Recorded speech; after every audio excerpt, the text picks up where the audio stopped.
Hello, everybody. Good afternoon. Okay, so we're going to.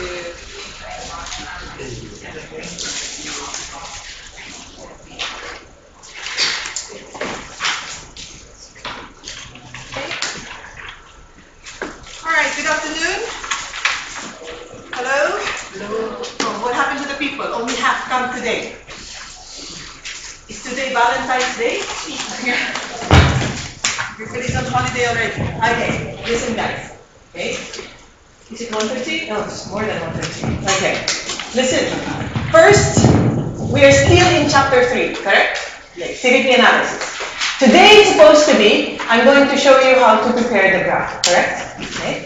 But before I do that, I will give you a exam type question that will help us calculate break even if there is more than one product. You understand? So I will practice with you one of these. So that will serve as our review. Okay? So agenda for today. We are going to review,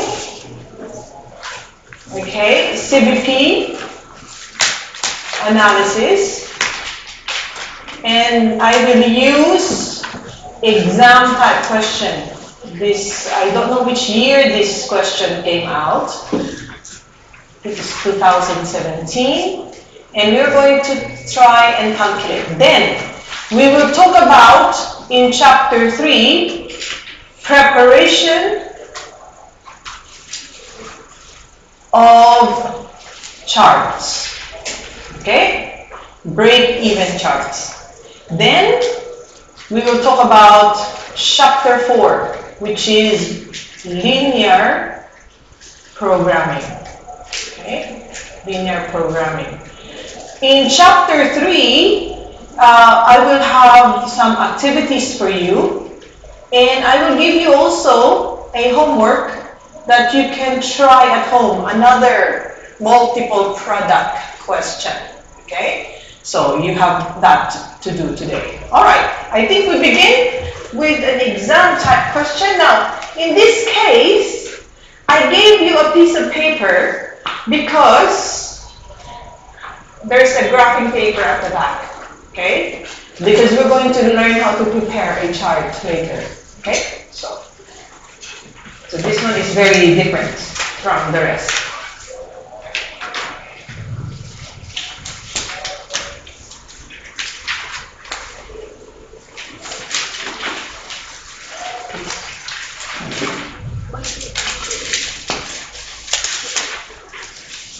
Those who don't have chapter 3 slides, it's at the back over there. Okay? You forgot. So, we have that copy. Let's take a look.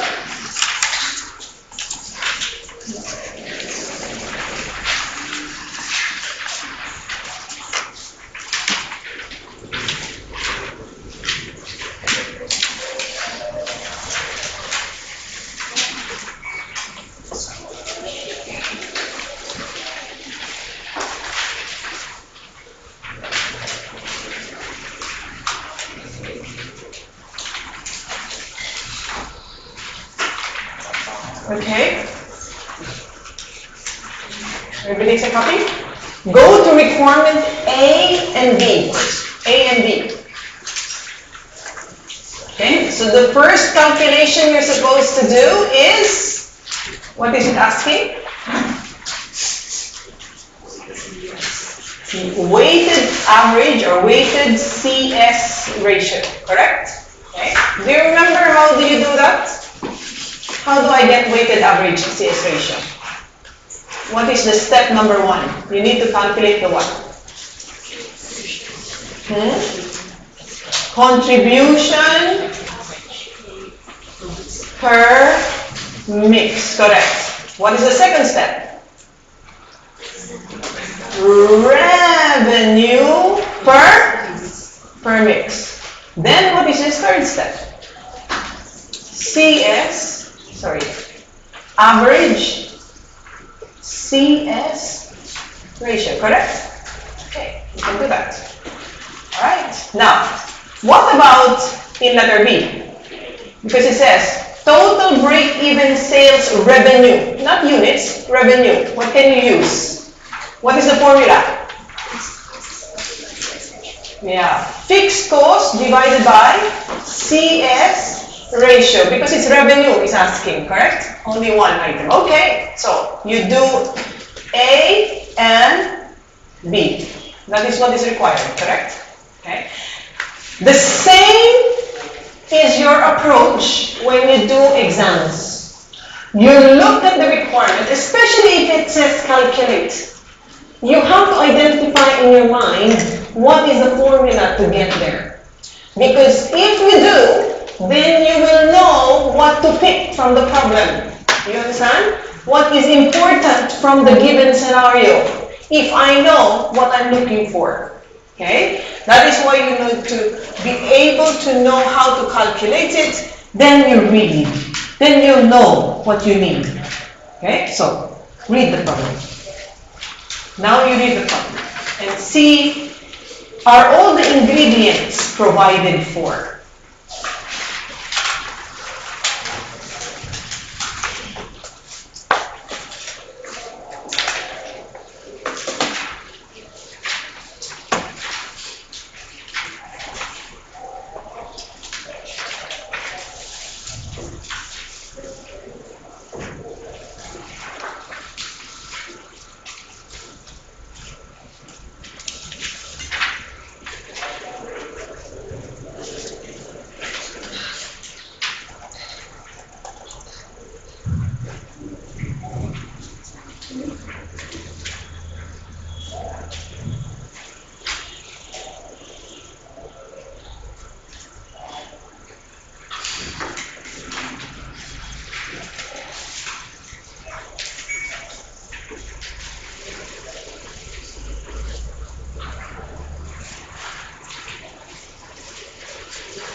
How many products do we have? There are 3. Okay.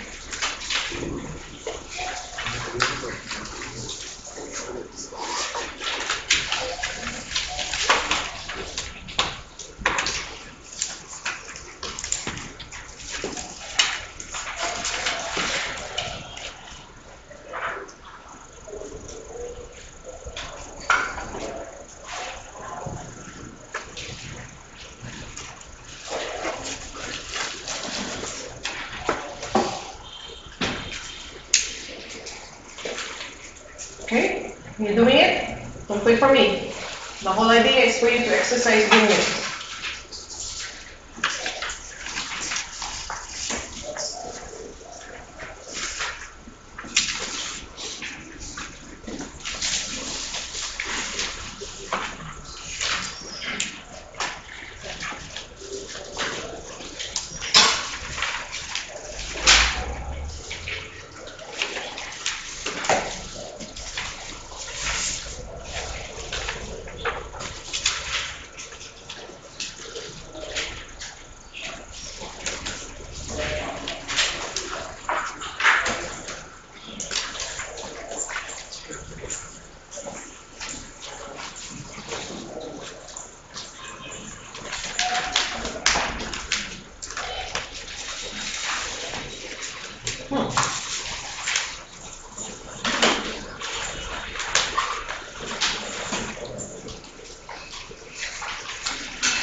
what is the mix?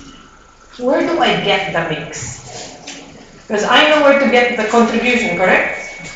Yeah, it's easy. You have the selling price. What else do you have? You have the selling price, and you have all these variable costs, correct?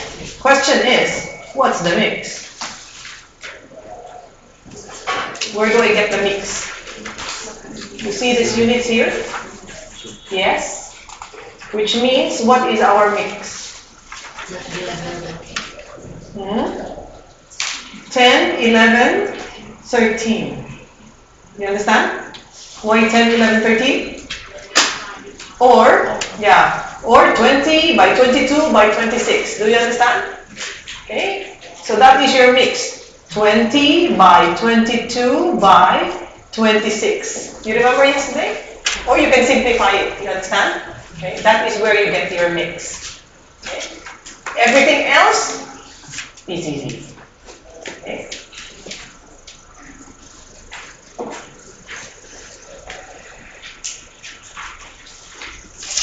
So, let's see.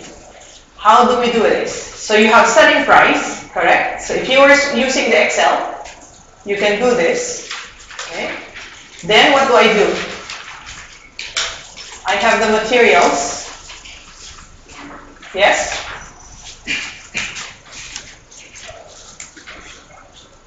Am I doing it correctly? Anybody who's doing that, who has written already?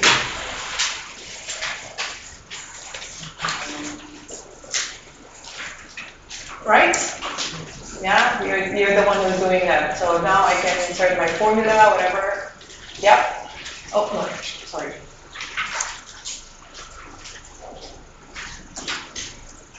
Okay. Support.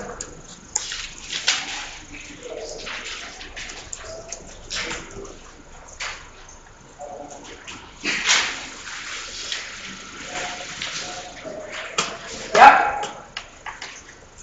So, there. What is the mix again? 10 by 11 by 13. Is that correct?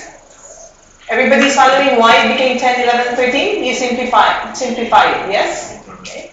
So, the contribution per mix, therefore, is what? I need to add those two, correct? Yes? So, what could I do? Okay, so I can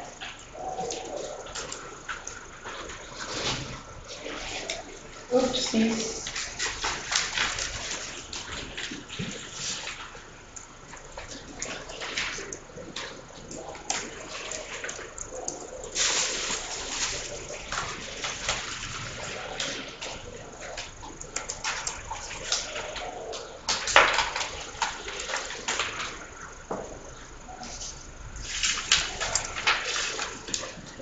Is it correct?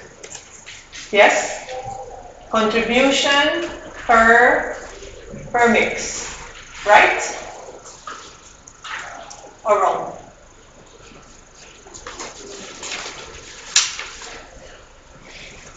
So this one's wrong?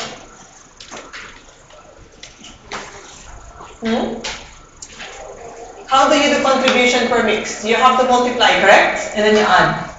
Let's see if it works. Okay. It does not work. Or what happened? Sorry. Where did I go? Here. C7. Correct? Okay, and then? Sorry. Yeah, that's why. Sorry. Okay. It's a problem. Okay. There. Yes? Is that contribution per mix? Yes. Okay. How about revenue per mix? What should I do? It's the same story, correct? Except that instead of getting the contribution, I multiply the what? The selling price with the what? With the mix. Yes? Understood that? Everybody?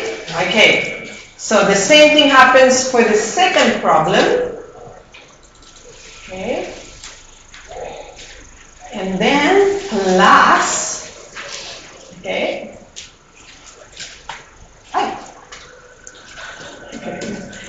here. Okay, now what do I do to get the average CS ratio? I'll take the top one divided by the what?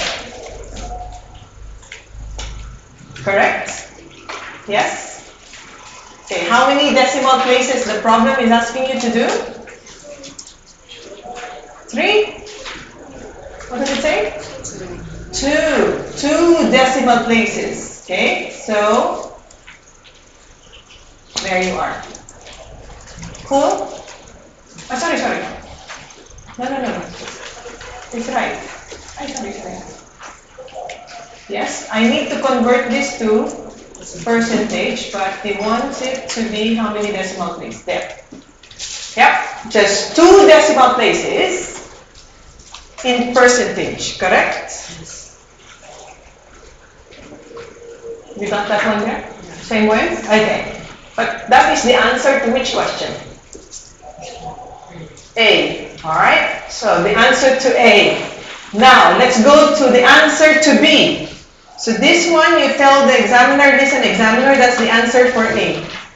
Okay? What is the answer for B? Okay? What is the title? What is it asking you to do? Total break-even sales revenue. Okay? So, can I go straight to the formula? Yeah, what do I do? How much is the fixed cost? 640. Do you see, everybody see where it is? In the problem? Yes? Divided by what? CS ratio. Can I copy there? Yes? Okay, everybody's following, yeah? So you can do that and put it there, and then it's done. Okay?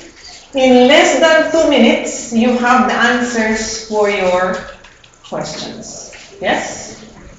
Now, how many decimal places they want? Again, they want 2 decimal places. So I need to insert that. So, yeah, you got that?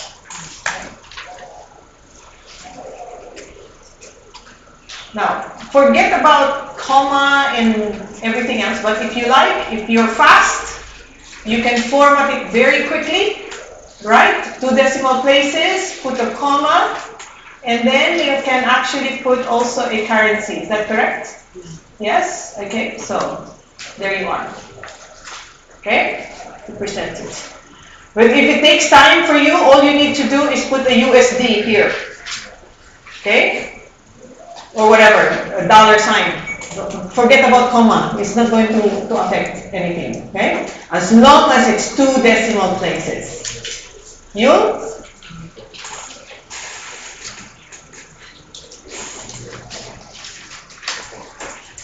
Question? That's it.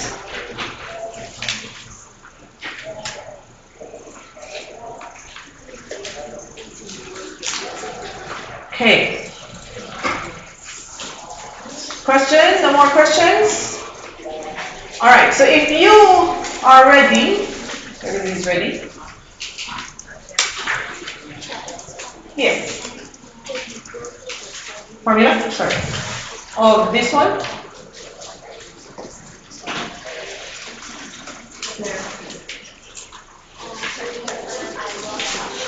Huh? Sorry, say it again. You round up. It's okay. Yeah, it's okay. It doesn't matter. As long as you show your calculation. 0.79, I think.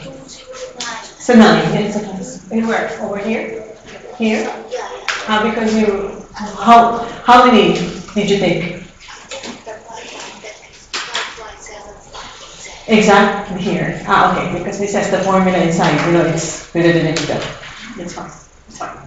Don't worry. It is okay. You'll get the. All right? Clear? Okay. All right. So, if you please open your notes, lecture notes to chapter 3. Okay? And look at this particular slide here. It says, multiple product break-even chart.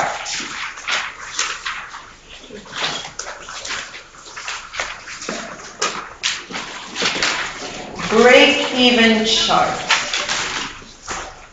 Are you there?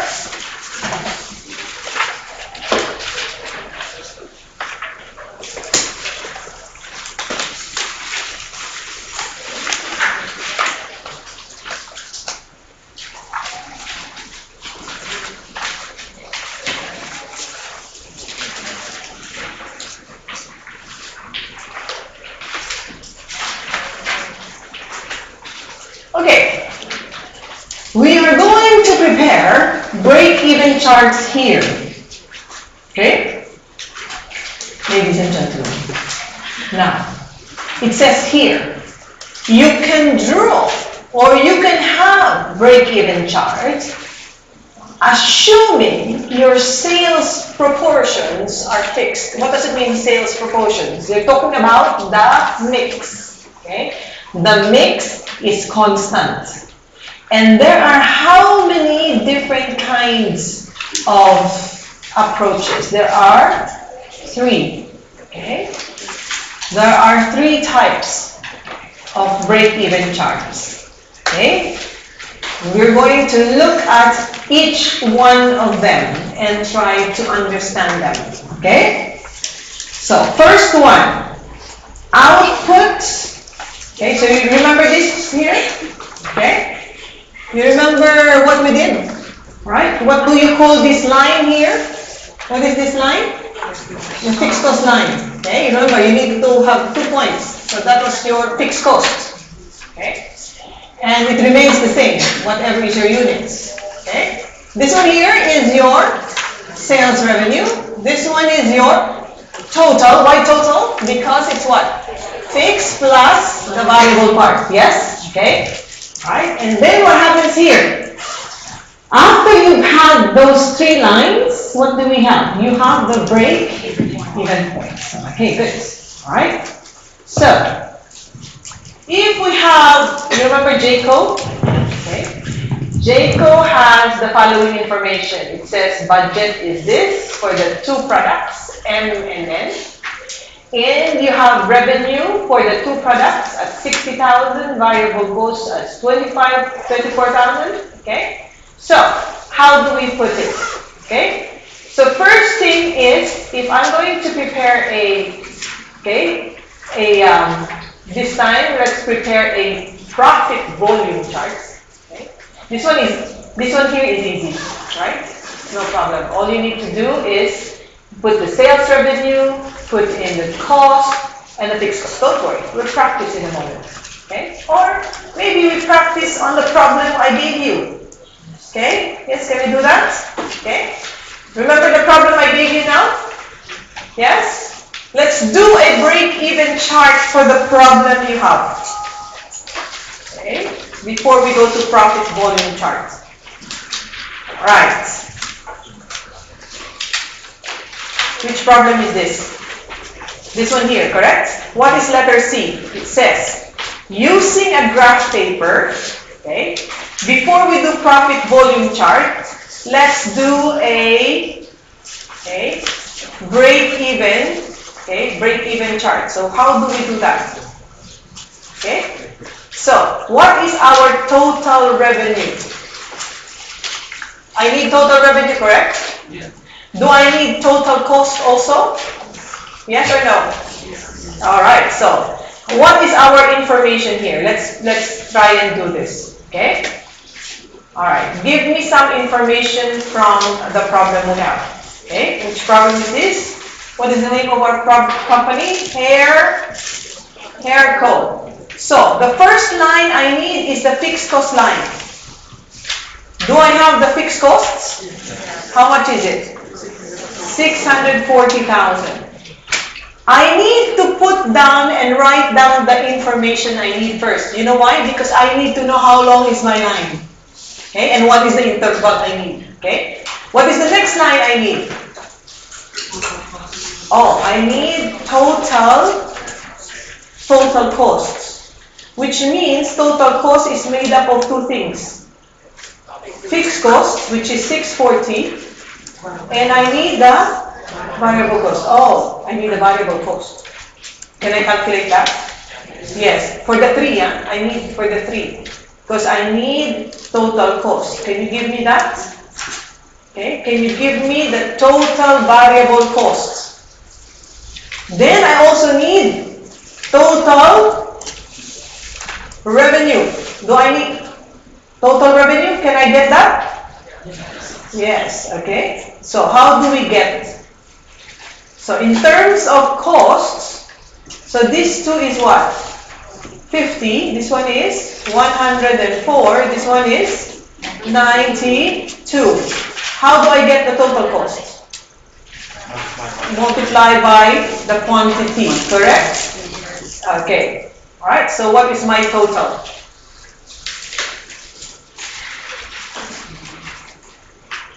Okay, so over here,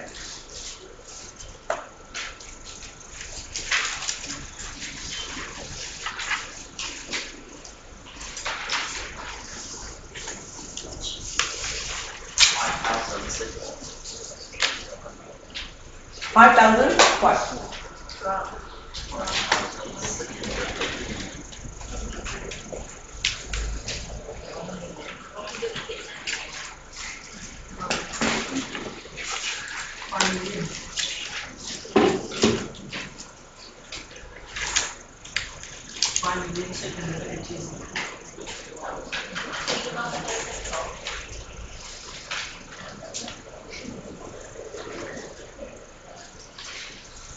$5,680,000. Does everybody understand this? Yes? Okay, this is your variable cost multiplied by the quantity for each of the products, C, S, N, and D. I'm not going to show that in detail now. Okay, so total cost is what? 6,320,000. Okay, good, excellent. Then what is the next? What is our total revenue? Okay, how do I get total revenue? Selling price multiplied by units. So how much is the total revenue?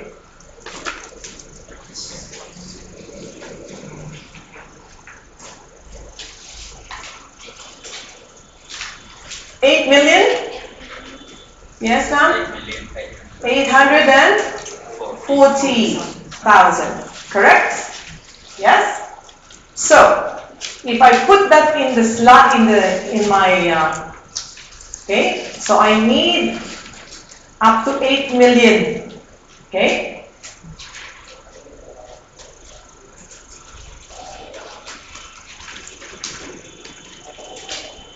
Alright, ready? Can I change the slide so we can put on our break-even points? Okay.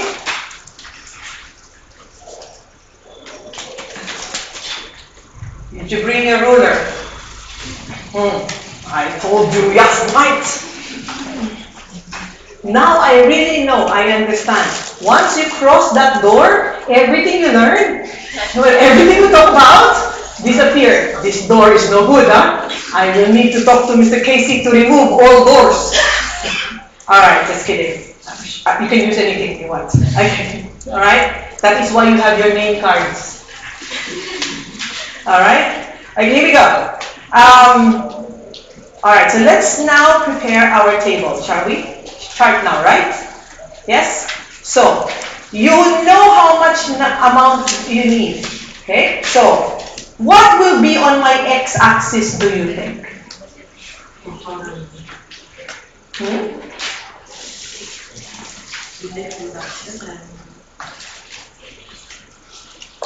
Okay? And here would be your cost, correct? Yes? Alright? So what was the total units that you actually sold?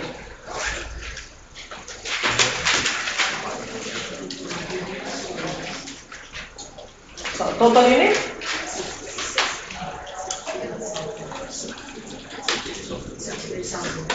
So you have 68,000 total, right?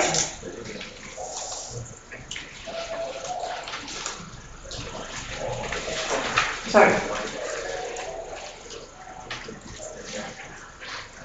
Okay, so, all right, so if you put that, okay, so what do you do first? When you have that number, you actually put in your quantity, right? So this is your quantity. This one is your what? This is your US dollars, correct? Yes?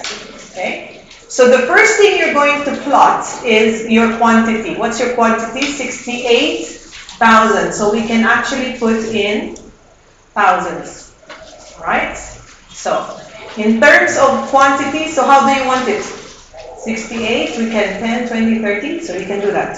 10, 20, 30. Will it reach us? Yes. 40. Or you can do what? 5, 10, 15, 20, 25, 30.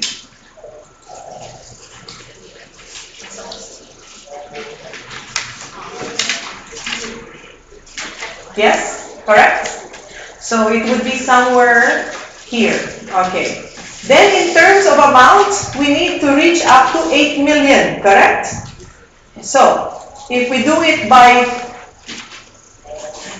500, can we get to 8 million? Yes?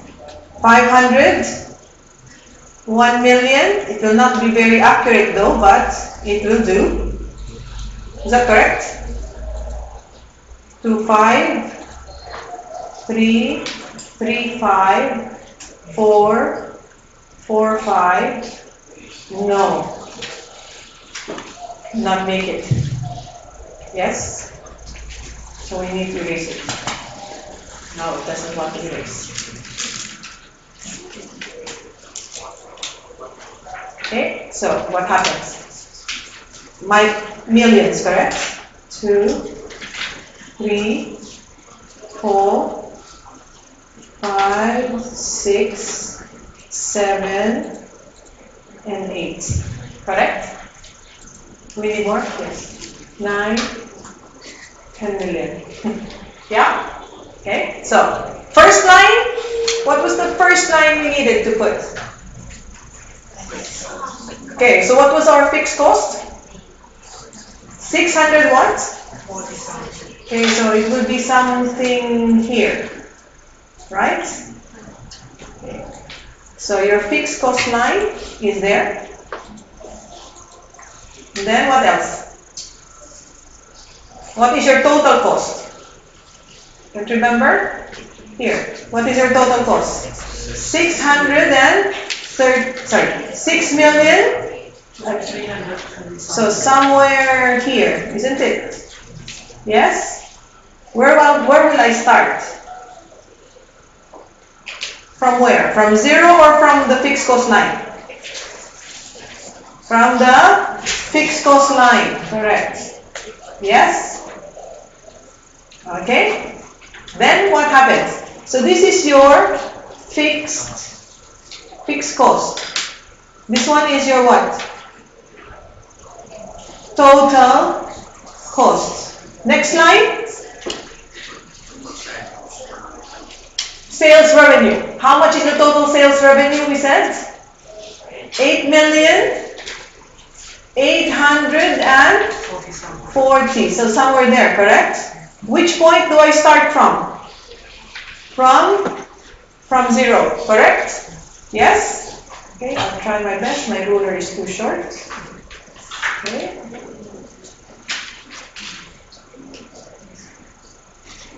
Okay, so this is your sales revenue line. Okay? What do you call this point here? Okay, so this is your break even.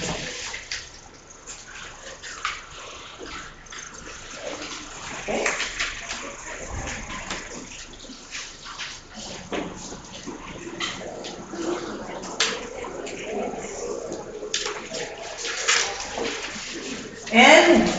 You remember earlier, how much was the break-even you calculated? What does it say? No, what was the letter B? What was your answer in letter B? Can you tell me? 1 million? Can you tell me? Letter B, what did you calculate? Letter B. 1 million? Look. Almost 2 million, correct? Yeah. There, break even, eh? Yes? Okay, it's not very accurate because you know. 1,790,000, correct? Almost 2 million, yes? There. Isn't that correct? Yeah? Ah. Now you understand? Yes? Yes. Yeah? So with my chart, I can actually get my break-even, but of course it's not very accurate in the chart. That's why they ask you to calculate it. But to double check that our chart is correct, your break-even in letter B is 1,790,000. There, which is almost 2 million. Yun? Good. Okay? This is one kind of break-even chart. We will learn to do another one. The what? Oh, no. There is no paper because it is CB. But I'm asking you to prepare because they will show you a chart and they will ask you a question. No need to draw, but I'm asking you to draw so you'll understand what it is. Because if you don't draw and you just look at it, you will not remember what it will tell you. Yes? Okay? Only when you draw it, you'll understand it. But not in the exam. It's a CBE. You cannot draw anything. Okay? So, you will be asked a chart. It will show you and you know exactly how to read it. Okay? Because you know how to prepare it. How would you do that? Okay? You don't have to do that. You just prepare the chart. The Excel does the chart for you. Yes? Okay. Everybody, can we go on? Because we have more charts to prepare. Next one?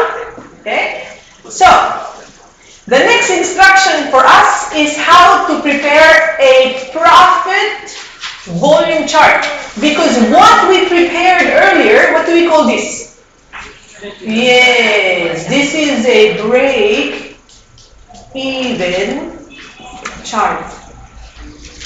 Break-even chart. Okay?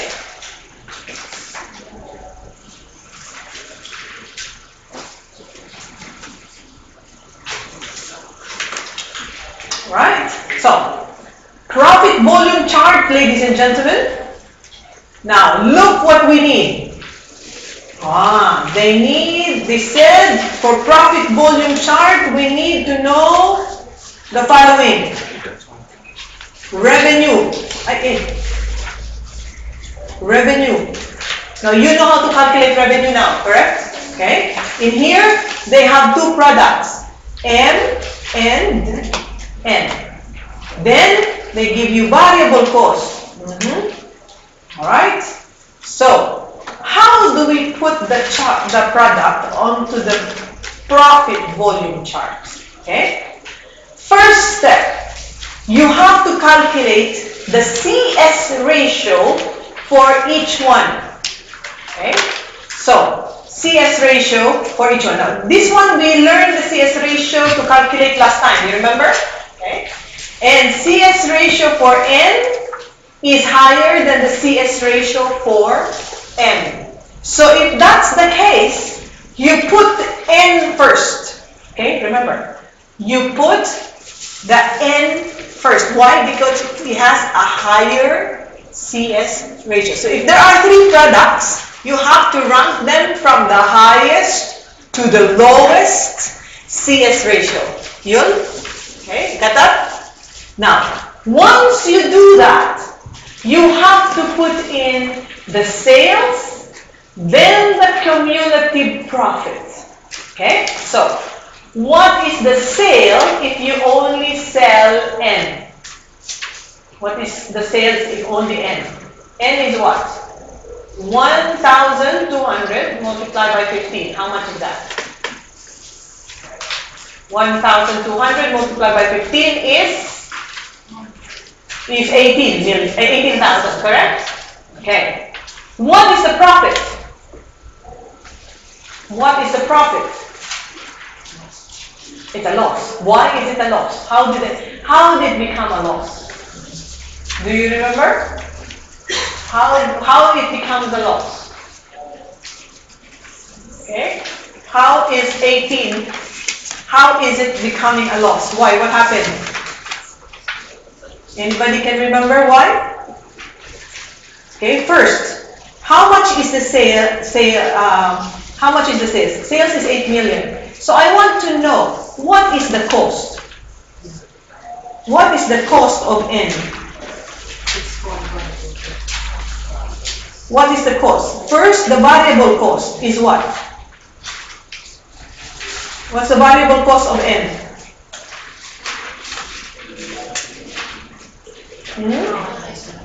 What is it? 1,200 multiplied by 5. Okay, so 1,200 multiplied by 5. How much is that? 6,000. Okay. And then what about the fixed cost? How much is the fixed cost? 30,000. So already, how much is the total cost? So if I put here the total cost is actually without any sales, they already have 30,000 is the cost, correct? Yes? Then it becomes 36. Why it becomes 36? Here in the top is no sales. If there are no sales, is there a cost? Yes? If there's no sales, is that cost already there? Yes, because that is fixed cost, correct? They start to sell N makes 18, but the cost is still 36. Why it become 36? Because variable cost. You understand? Okay. So it is a loss. Agree? Yes? Okay. So it is still a loss. Now, what happens in M? What happens to M? What is the variable cost of M? They sold 1,200. Is that 1,200 or no? Sorry, 6,000. And what is the cost? Variable cost? What is the variable cost? Okay. 3. So how much is that? 18,000. This is your variable cost. So what happens now? What is the total cost now? Cumulative. So 36 plus 18. How much is the total? 50. So 60,000, which is the sale of what? M? It's only M? The 60,000? No. What was the sale of M? 60 minus 8. Yeah. How much is it? How much did they sell? You can see it here. 60 times 6,000 times 7. How much is that? 42. So 18 plus 42 equals 60. Remember, this is what? Cumulative. This is cumulative profit. You understand? Okay. So again. Okay. So in other words, you're putting it. If I sell M, this is my profit. If I add the sale of M, this will be my profit now. You understand? Okay. So. Right? Why it becomes 54 again? Tell me. Because you are 36 plus what? The variable cost of M. Alright? Are you following? Okay. So, we need this information before we can plot here. Okay? Now, look here. You remember the You remember the PV chart? What is this? This is your profit loss line. You have break even, correct? This is what? This is your total sales or your sales line. Now, I will put the solid line first. Question, why did they start here? What's that? What's 30,000? Fixed cost, correct. What is this point here? At 6, what maximum? At 60,000, what is the profit? So, let's see. At 60,000, what is the profit? Okay, so is that correct? At 60,000, what is the profit? Yes? Okay, so that is your solid line. Now look at this dotted line. Alright? Why did we put N first? The highest CS ratio, correct? Okay. So we start from there. What is that point? What is that point? Can you look back? It says sales is what? Sales is 18. You see? Yes? And at that point, what is it? It's a loss of 18. So, at this point and here is 18. Do you understand? Okay, 18 loss. Now, how about M? M will start there. It will end here. You understand? Okay, look at M. M ends at 6. Yes? Okay. So again, profit volume chart tells us what is the total profit for the two products, but the dotted line here shows us the breakdown between M and N. Okay. Where's the break even? The break even point is break even point there. Alright? Look at this chart. If they sold many more of N, what will happen to the break-even point? Shorter. Yes, correct. So if I'm the one reading this chart, and I am to decide which product I should market more, advertise more, and I would like to increase the sale of N, because with just a few sales, I am already breaking even. Anything sales thereafter is already profit for me. You understand? So that's how it helps companies decide. Okay? So you have, okay? So again, the profit volume chart highlights number 1, the break-even point. Yes? Number 2, it says which products we can sell more, which products we can discontinue. You understand? Okay. So where can I advertise more? Which one should I improve on the selling price so I can increase the CS ratio? You understand? Okay. So things like that. So you can actually work on it. Okay. Now, let's go back to our problem, shall we? Okay. The problem I gave you, hair company, letter C. What is it asking you to do? It's asking you to prepare a what? What kind of chart? PV chart. Very good. PV chart. Okay, but before we go to the PV chart, let's prepare something like this. Shall we? Okay. So, the first thing you will need to do is calculate the CS ratio for each product. Can I do that? Yes? Okay, can you give me which product has the highest CS ratio? Okay, so let's take a look. Alright, so let's come here to our previous problem. Alright, so which has the highest CS ratio? Let's see.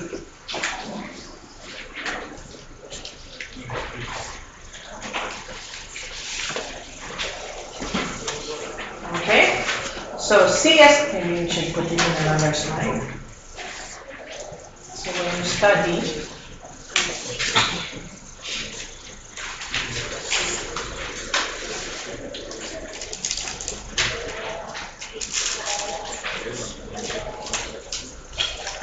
okay, so CS ratio. Right?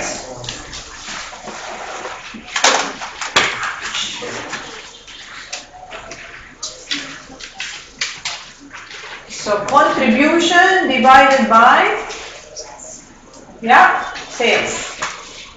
Okay, so which product has the highest? C, S, or D? Okay, so we need to format this and say, okay, to this. Alright, so C out of the CSD has, okay, has the highest CS ratio, followed by S and followed by D. So if we're going to put this, so C, S, and D, correct? Okay, what did we want to know? CS ratio is already there, so no problem. Then what do we want to know? Cumulative what?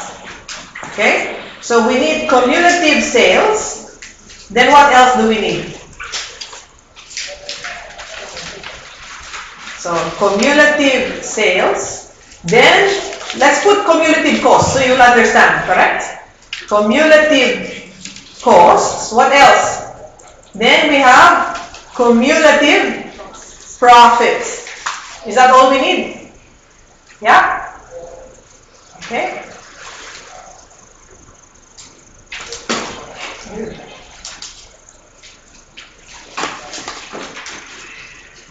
Alright, so let's see. Alright, so what is the sales if we, what is the cost if we don't sell anything? Yeah, how much is that? 640,000. Agree? Okay, so cumulative profit or loss?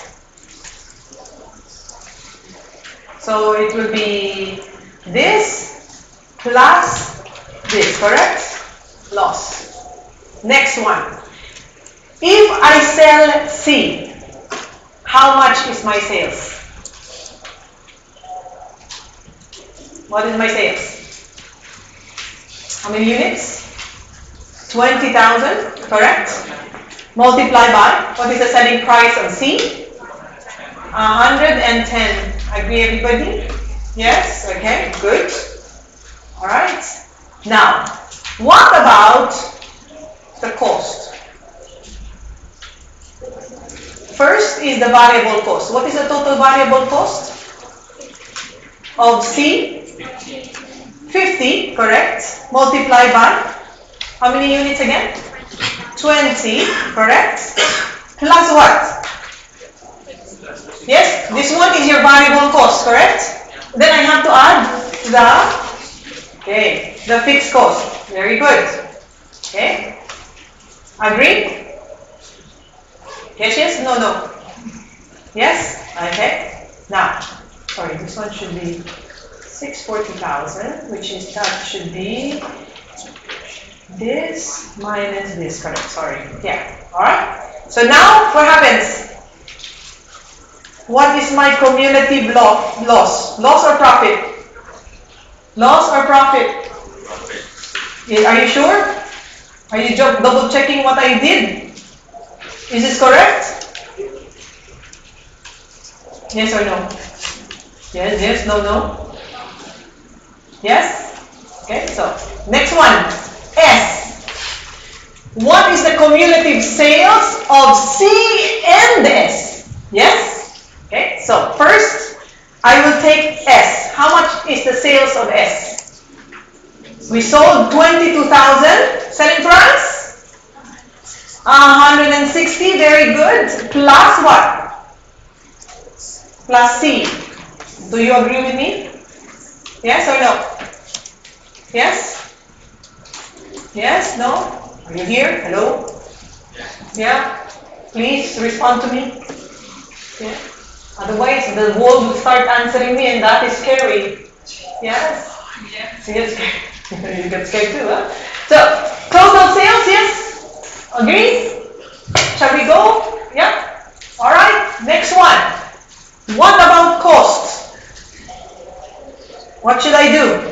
What is the variable cost of, what's the variable cost of S? 104 multiplied by how many units again? 22. Do I need to add anything? The cost of what? The cost of C. I need to add to the cost of C, correct? Remember, I'm accumulating. Alright? So, what is the profit? Yeah? Yes? Good? Now, tell me about D. What will I do? D, how many units? 26. What is the selling price? What's the selling price? 120. Very good. Is everybody following me? Yes? Okay. Plus what? The sale above, correct? Okay, I'm adding, right? Okay. Now tell me about the cost. How much is the total cost of D? 92 multiplied by what? How many units? 26. And then I have to add the cost of the C and the S and everything, correct? Okay. So, very good. Agree? Okay, good. We can fly, isn't it? Yes? Okay, so I need 2 million profit. I need cost of 640. Okay. All right. So, are you ready with this? I need you to put it on a piece of paper so you'll understand the graph. Does everybody have a copy of this? Yes? Wait. Yeah. Please. Yes, question. If I want.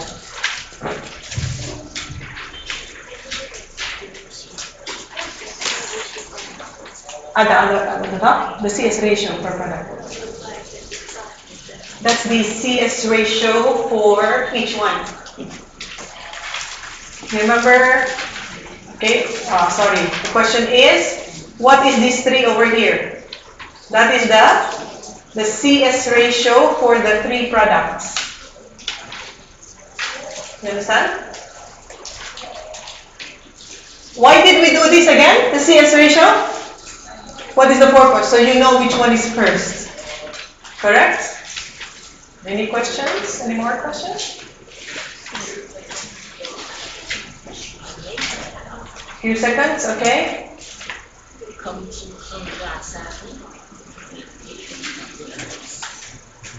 Question.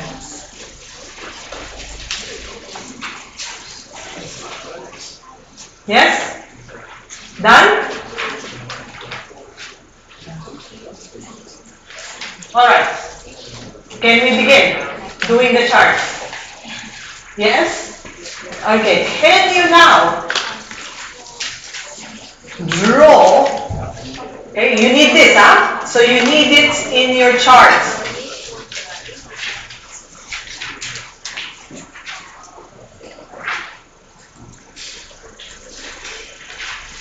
Okay, we begin?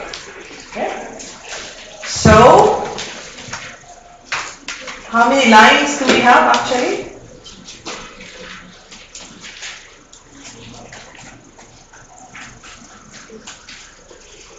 Okay.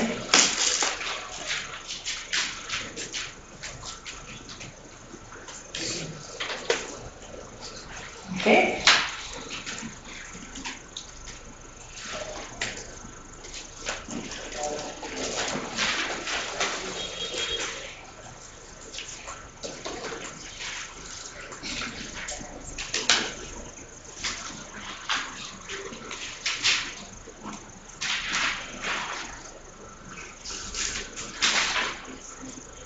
This one is your sales, correct?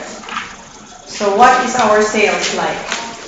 Our sales is like 2 million, okay, 2 million, 3 million, 2 million something. Okay, good, no problem. So 500, 1 million, 1.5, it's too small. Okay, what can I do? 200, 200, 400, 600, 800, 1 million. Yes? Okay. 1,200,000. 1, 4, 1, 6, 1, 8, 2 million. Good. 2 million, 2. We are going to be killed now, isn't it? Yes. We are going to die now, isn't it? No, no, no, no, no, no, no, no, no. I'm dead. Okay. All right. The 500 was okay. Okay. 1,500,000, 2 million, 2,500,000, 3 million, 3, 5, 4.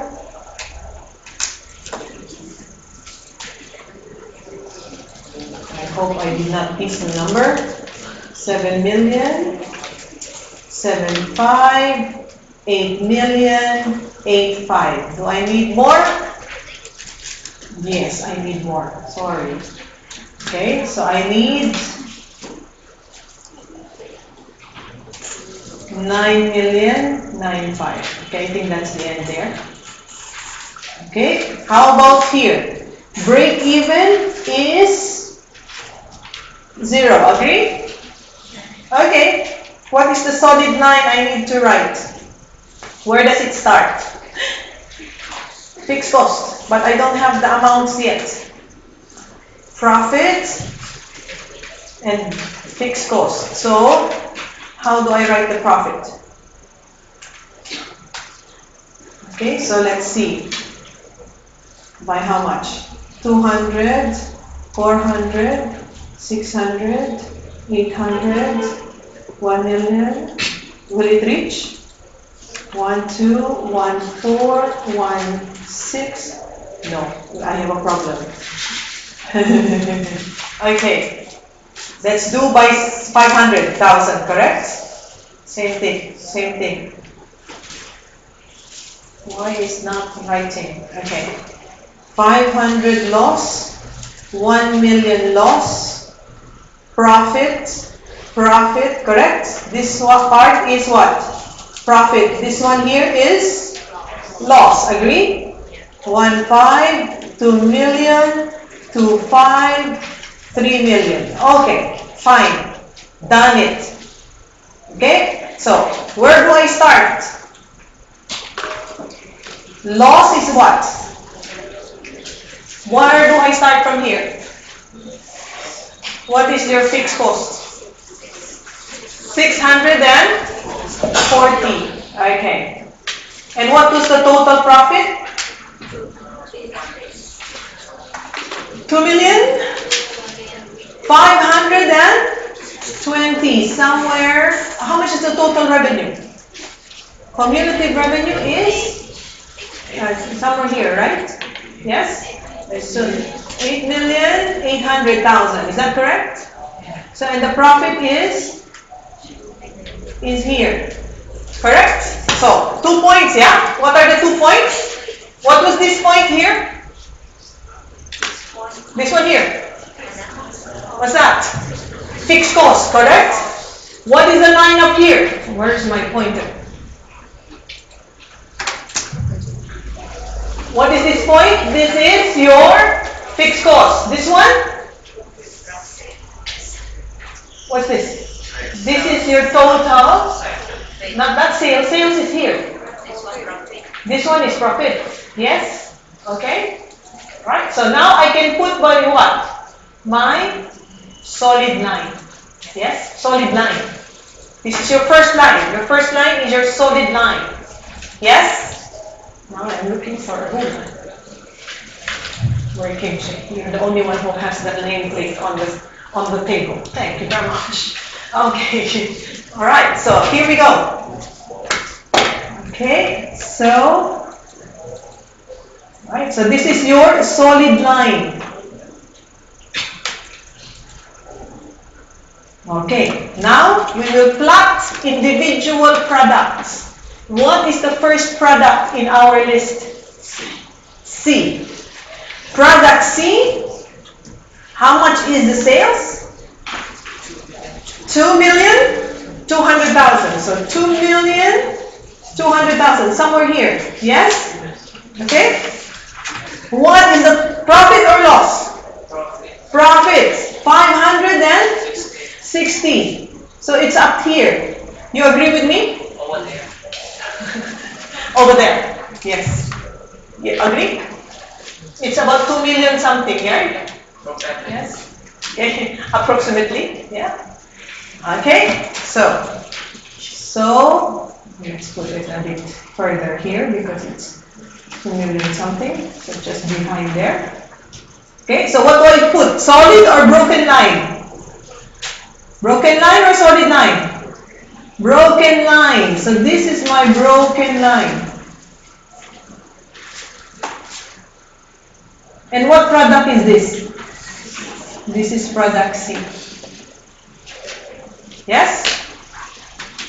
Now, look at what we've calculated earlier. The second line will be our cumulative of, where is it? Cumulative of C and S. Cumulative, which means how much is the sales? 5 million. Okay, so 5,720,000. So somewhere here, correct? Yes? What was the cumulative profit? Do you understand where the 5 million is? Yes. There. See? What was the profit? 1,800,000. So nearly 1/8, correct? So let's go back here. So where is that 1/8? 1/8 is somewhere here. Yes? Agree? What is the line? Solid or dotted line? Dotted line. Yes? What product is this? S. Okay, and then what is the last one? The last one is D.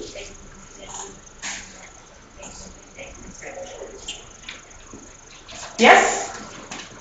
You understand? Let me ask you a question.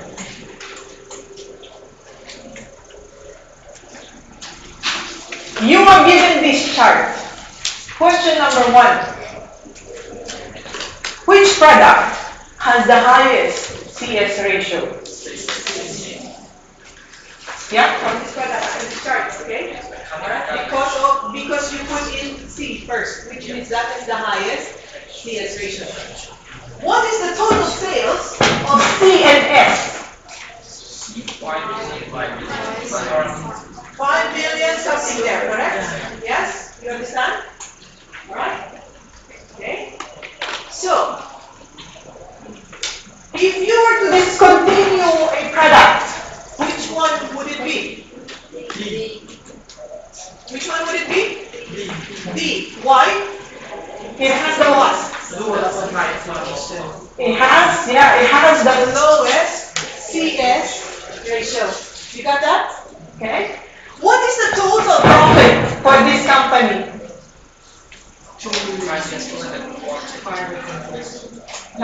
How much? Tell me again. What is the total profit for this company?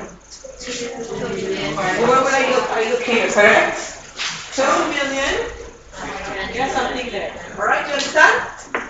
By the way, what is the break-even point?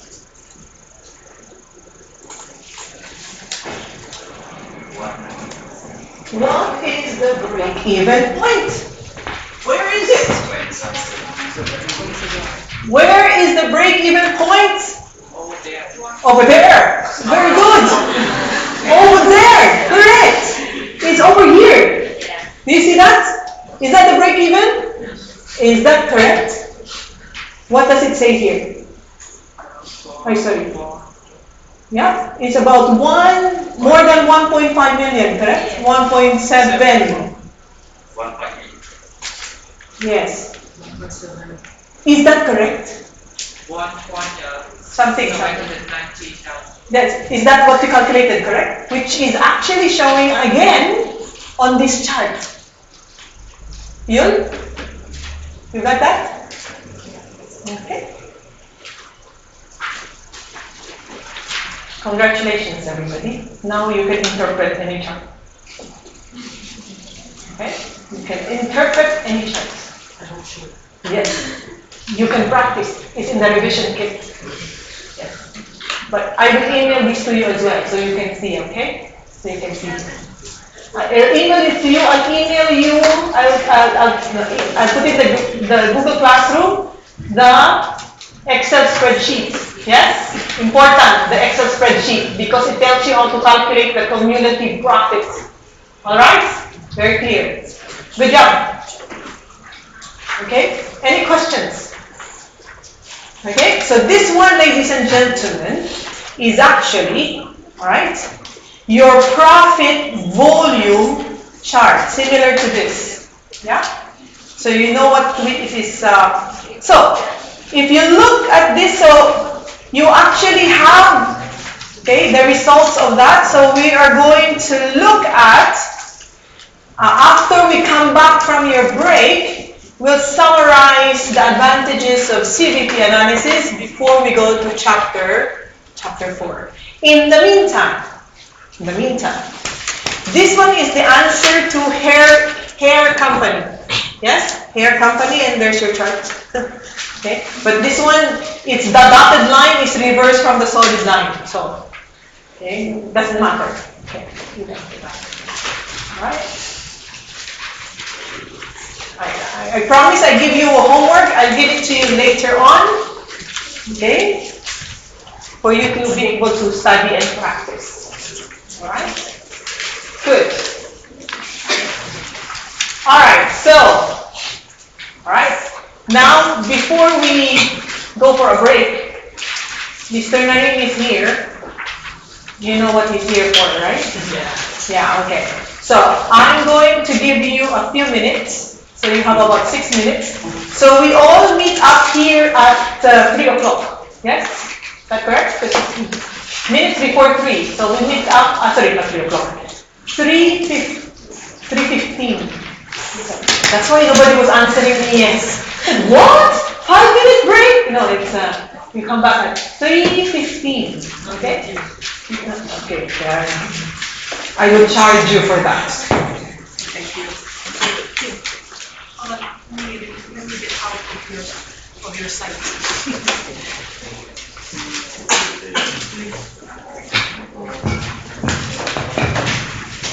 Okay. Good afternoon, everyone. Sorry to bother you again. Actually, at CAPMET we have 2 lecture evaluations at the beginning of the term and at the end of the term. Now, it is the first lecture evaluation, so we would like to know from you, to know about your comment, your feedback about your lecture teaching quality. What do you think about our teaching? Just feel free to let us know.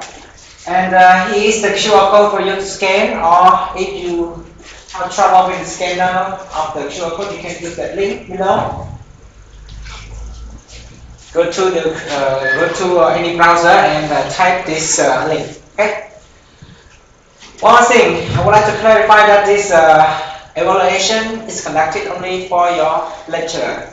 It's not about the parking space, again, not parking space, not CAPMET facility, not any staff, not any LC, but only your lecturer. Okay.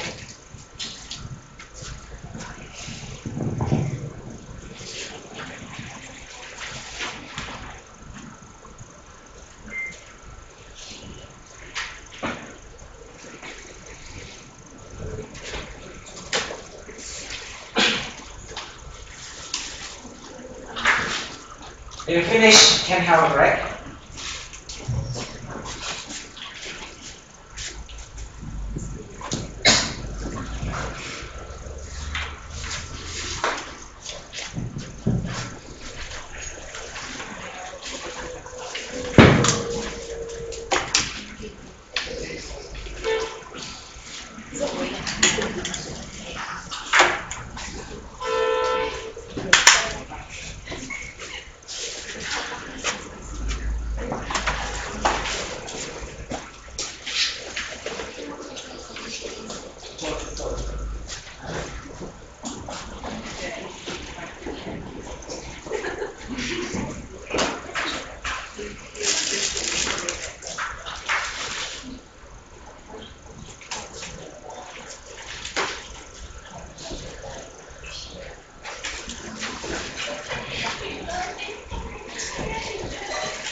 Okay, thank you everyone.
Okay, welcome back everyone.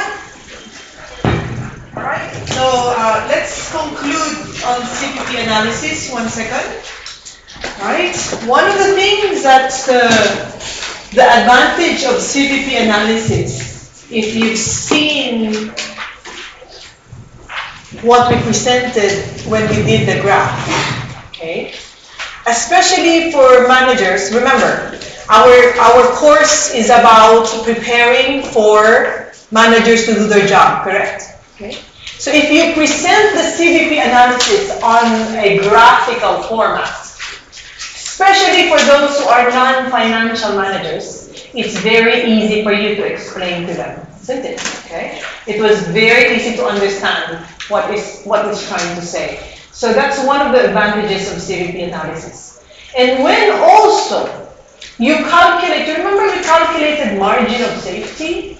Okay? And we said if you have your percentage is within the margin of safety, you know that you're still making profit, correct? Explain that to a non-financial manager and it's very easy to actually relay the message to them. Okay, that you should not go beyond, your sales should not be below a certain percentage, okay? So it's very easy to see how changes in volume and costs affects profit. That's why it's called cost, volume, profit analysis, okay? The only limitations though for CVP analysis is that, well, the assumptions really, okay? One of the assumptions is that the fixed cost remains the same and the variable cost per unit remains the same. Then you can apply this technique. Another thing that you can use to apply this technique is the sales price remains the same. Okay, now, why that becomes and why does that become a limitation? Well, really in real life, your sales price don't really remain the same, correct? In real situation, your variable cost per unit can change, right? Even the fixed costs can change. So remember, these are the assumptions where you can use CVP analysis. The assumptions becomes its own limitation. Okay? Another limitation is that there are no inventory. What you produce, you sell. In real life, there is inventory, okay? There is inventory, okay? And of course, when you actually try to do CVP analysis, is you use budgeted data. Because if I were to set up a coffee shop, you understand? I want to actually sell coffee, and I want to know if my business plan will work. So if I take an assumption of how much I can sell, what is my cost, and calculate my break even, then I will know how many cups of coffee I have to sell to be able to cover all my costs. Okay? So it will tell me, will I break even? How many cups of coffee? Is that feasible for the area I'm in? Okay? But of course, all of that is based on what? Is based on budgeted information. Okay? We still don't know what will happen in the future. The sales can be higher, it can be lower. The cost can be higher, it can be lower. Okay, so everything is still an estimate at the end of the day. All right? Okay, so remember, this particular topic is the first topic under the area in our syllabus called decision-making techniques. You understand? So what we just did was to allow managers and decision makers to actually do their job. Okay, with this technique. Now, in my handout, I also have another question that you can work on. I think that one you can do on your own. Don't worry, I will put the answers in the Google Classroom, in the PDF format. You understand? Okay, you can do that. So it's one of the things you can work as a part of your study time. Okay. Another thing that I can give you during your study time, but I'll give you also the answer at the same time, so you can see the answer, is also another 3-product question. And it's asking you to calculate, okay, hold on, sorry, hold on, where am I? Here. Alright, so you see, this question says calculate CS ratio, calculate break even, and it also asks you to prepare a PV chart. So it's a very good example. There are 3 products here as well. So I'll give you also the paper, so it's easier to do. So this is something that you can work at home for your exercises. Okay, here we go. So these are the questions, and then we have the answer sheets you can work on. Sorry. Okay, and last but not the least is the answer.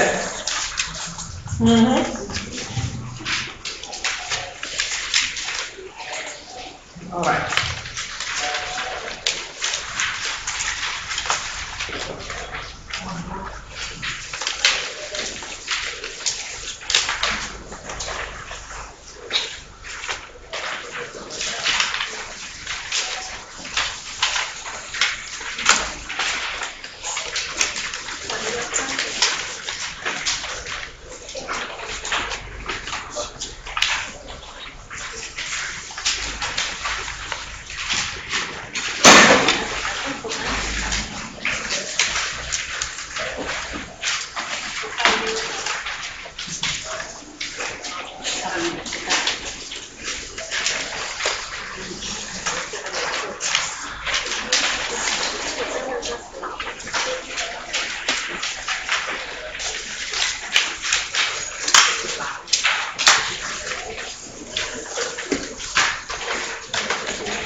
Okay, also, towards the end of your slides, I have the summary of the different formulas that you need to remember. Okay? Different summaries of different formulas on what we've covered, including how to calculate CS ratio, okay? And how to calculate break-even point. I put it all here, okay? How to calculate number of units if you have a targeted profit, okay? And of course, calculating margin of safety, okay? So does everybody have a copy of the exercises as well? Right? Good. Again, break-even charts also is there, okay? So it's all summarized for your reference at the end. Right. Any questions on CVP analysis? Alright, so just to summarize for you again, you have the technical paper to read. Yes? You have exercises to do at home on the slides and on another paper exercise. Yes? Okay. So you can practice on all those. Your revision kits have also questions on CVP analysis. I suggest you practice on those too. Okay?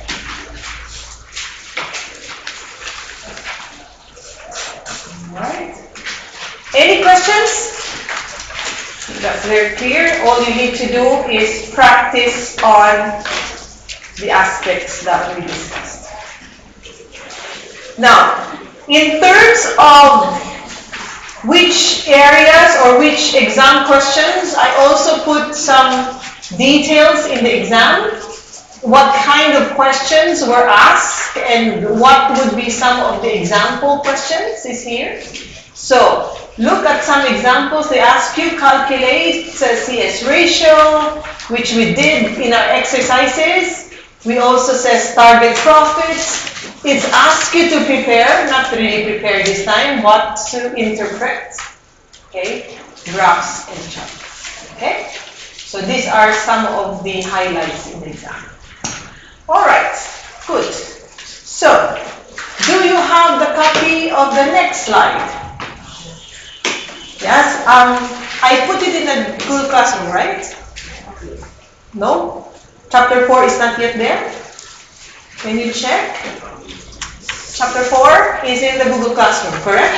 Yes. Yes. Okay, good. I thought I missed it. Okay, I thought I missed it. Here we go. So this is yours. Okay. Okay. Let me just go here.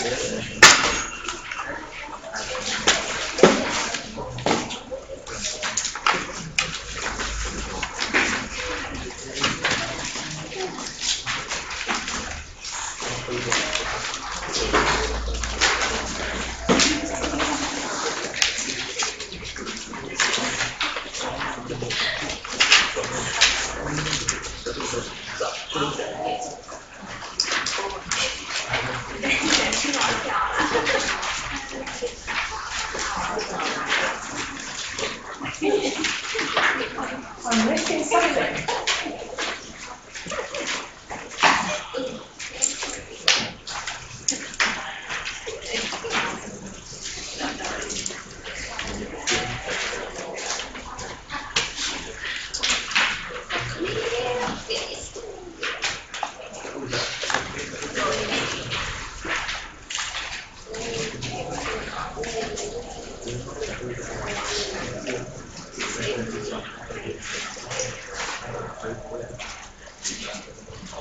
All right.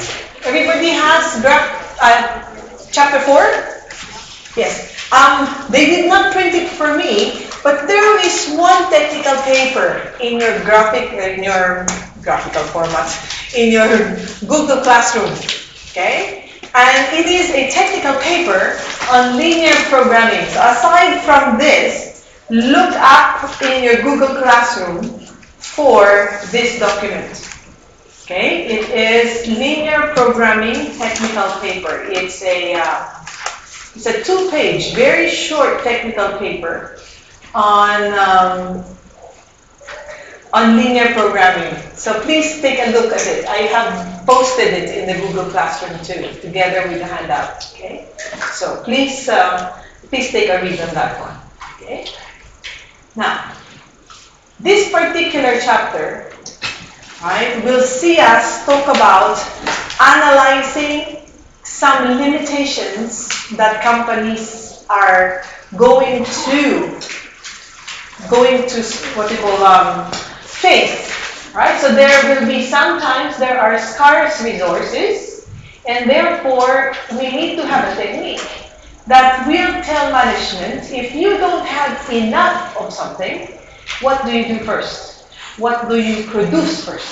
Okay? So we need to use this technique for that decision-making process. Another time is that if companies do not have all the resources, they have a choice between making and buying, okay, the materials or the product, okay, that they need, right? Now, what happens if they have 2 or more restrictions? Okay. Now, what should we do? How do we help them make a decision? This is where linear programming or limiting factor analysis come into the picture. This is what the topic is all about. Okay?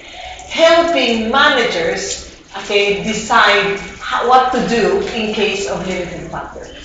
We also talk about, very important, how to calculate shadow price. Okay? Right? So, when is there a shadow price? Right? And what is the meaning of a shadow price? Right? So, in this chapter, we look at limiting factor, and this is what I told you, and calculation of shadow price, and what is a slack and what is a surplus. Okay, together, we'll discuss that there. Okay, so slack and surplus, calculate shadow price. What happens if we have one limiting factor? What happens if we have many limiting factors? Then we will look at linear programming. Okay? So these are the areas you need to focus and make sure you are mastering. You will master in this particular chapter. Okay? Now, in the exam, they will ask you many questions where there are constraints or limiting factor. Okay? So we need to be able to calculate and give them a solution. Either answering by calculating using a graph or interpreting a graph, or okay, calculating it simultaneous equation. Right? Then we have to learn to calculate slack and shadow price. Now, what happens if there is only one constraint? If there is, then you would actually be producing the one that gives you the highest contribution per limiting factor. Okay?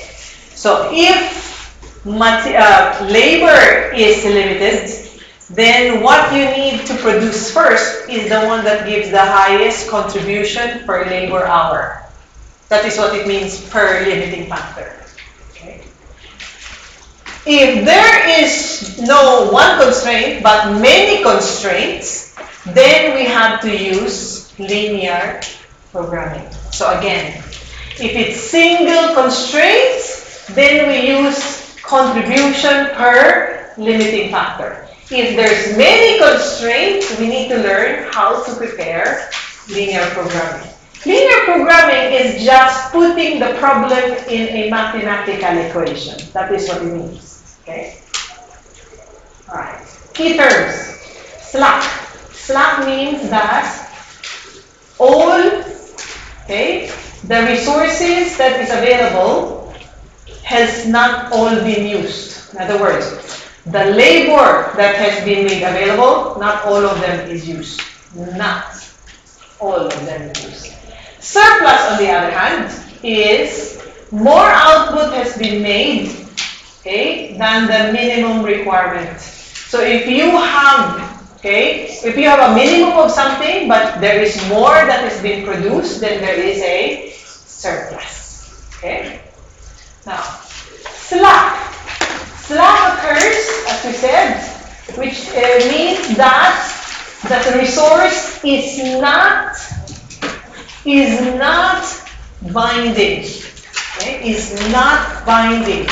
Means that you have more materials than what is needed. So this usually is associated when you have what? When you have maximum constraints. Okay, so if something is, you have to use maximum of something, then that will have a, you probably have a slack. Surplus is when more than the minimum requirement is used. Okay? So this one is associated with minimum constraints. Okay? Don't worry, it will be clearer in a moment. Okay? Now, what is a shadow price? Okay? A shadow price is if something is not available. Okay? Forget about the slide. Listen to me. If something is not available in the market, the supply is not enough. Okay? What happens to the price?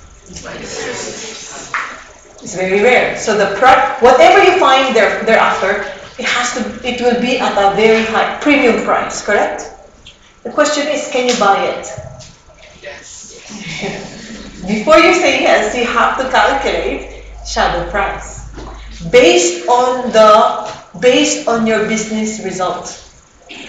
Based on the calculation, if you add one more hour of labor, in other words, you have to hire someone this time because it's not enough, the cost per labor hour would be very high, correct? Can you afford it or not? This is where shadow price comes in. Because shadow price is that increase in contribution. If you add one more unit of the scarce resource, you add one more hour of that labor, which is not enough.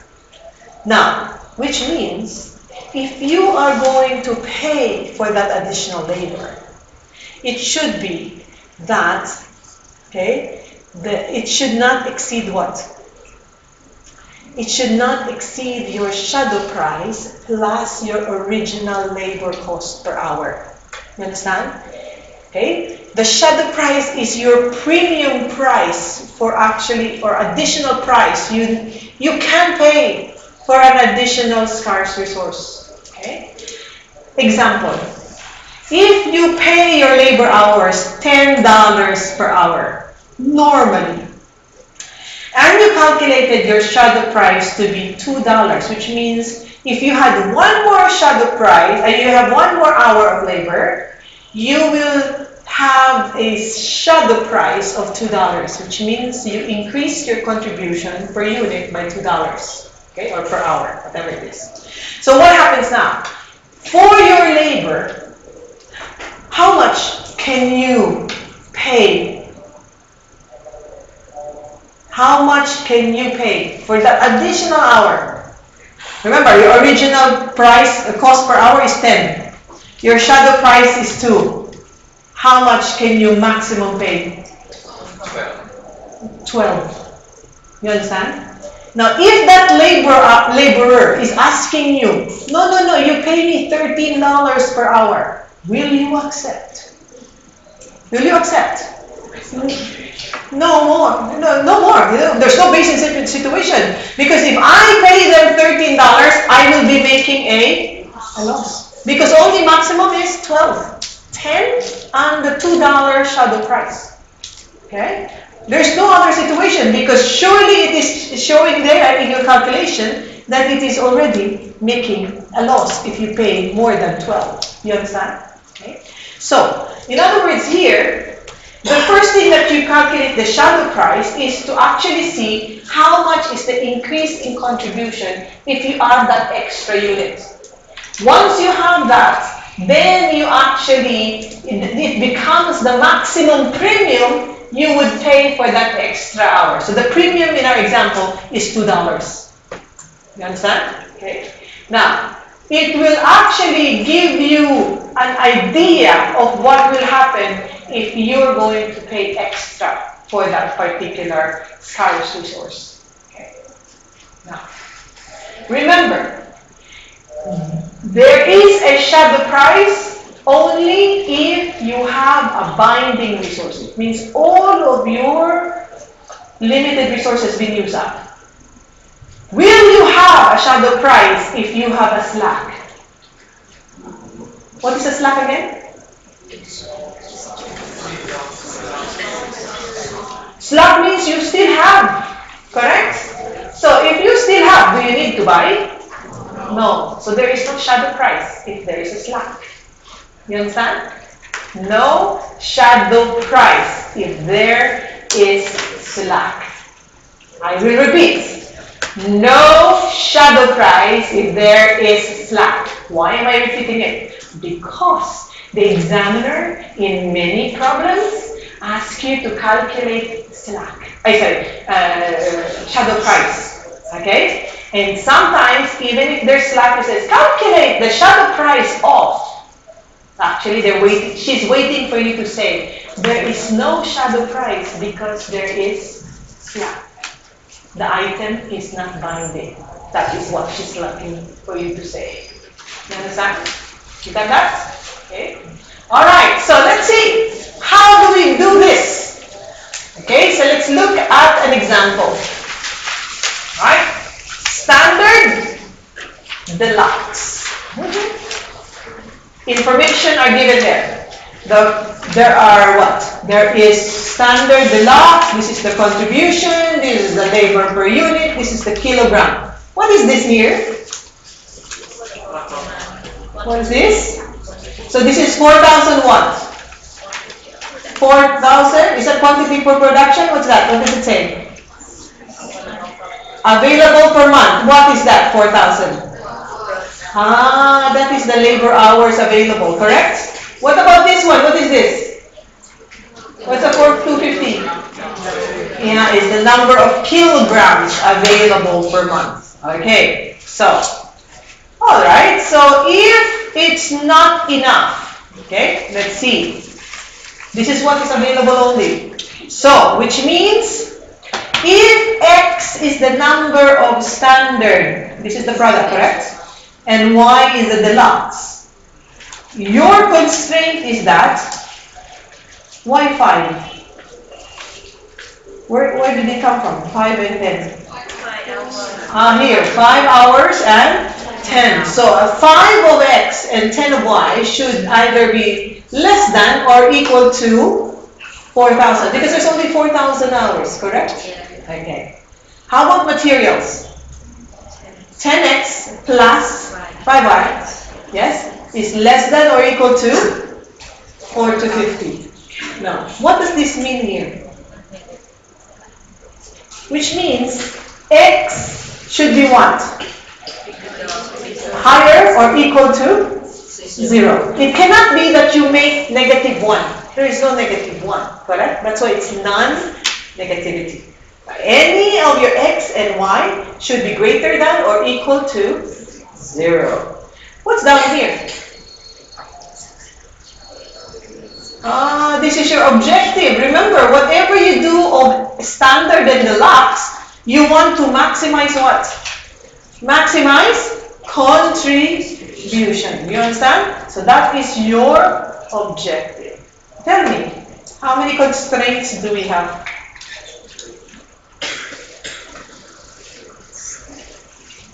There are 3 constraints, correct? But we can actually plot 2 of them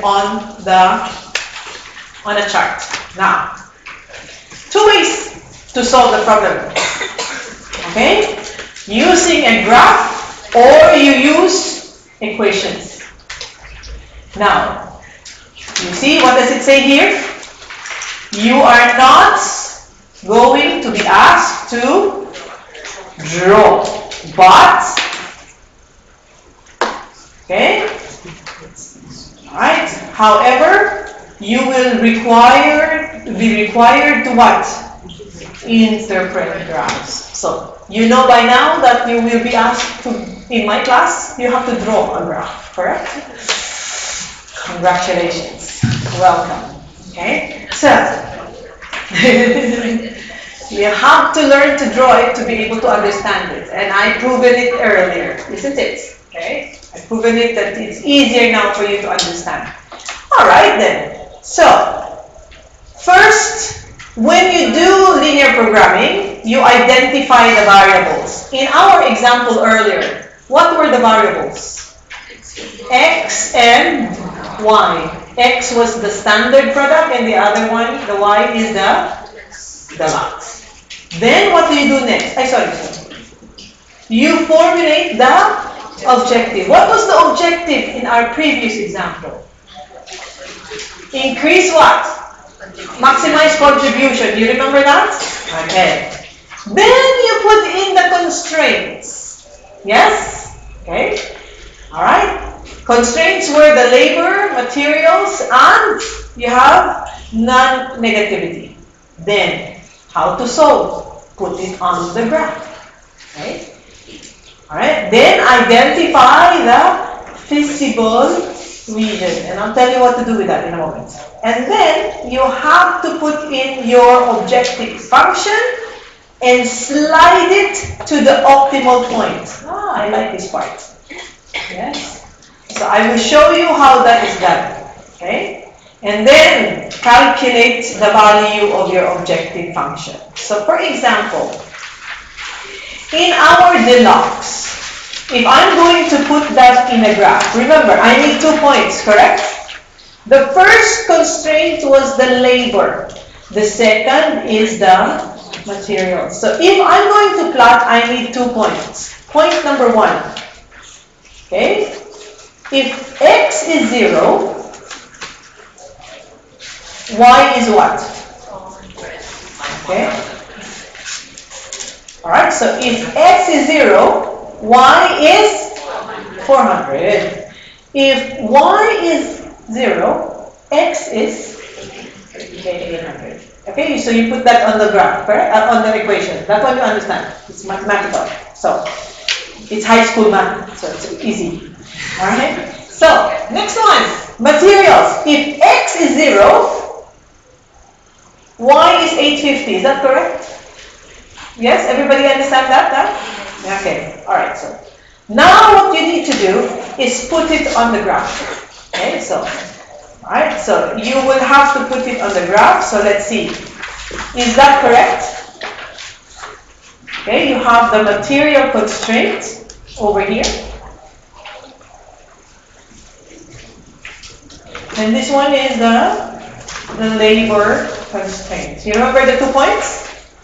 If y is 0, look at the labor. If y is 0, what happened? X is what? 800. Is that correct? Here. Right? If x is 0, y is what? 400. You see? Okay. Now, the same thing happened for your material line. You see? Now, what happened now? You see the shaded area? What is the shaded area? The shaded area is what you call the feasible area.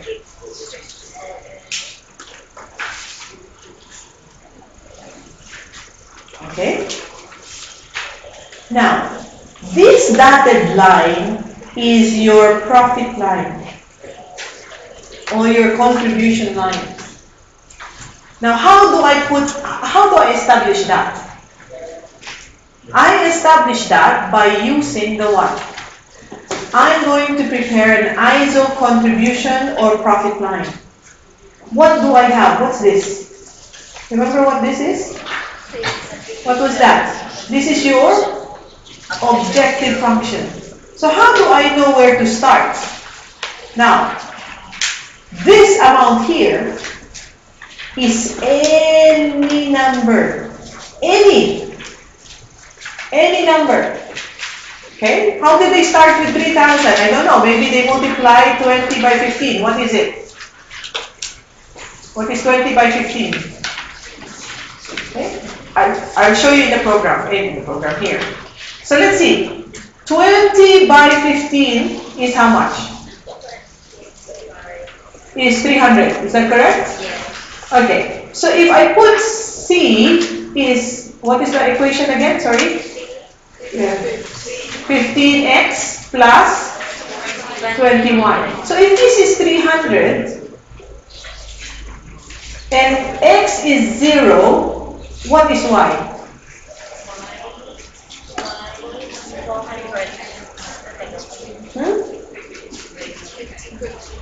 If x is 0, y is what? 15. If y is 0, x is what? Huh? 20. But if I plot it, it's very here. If I plot that, it will be here. Here and here. You see? It's very small, correct? Yeah, so I will increase it. I will not make it 300.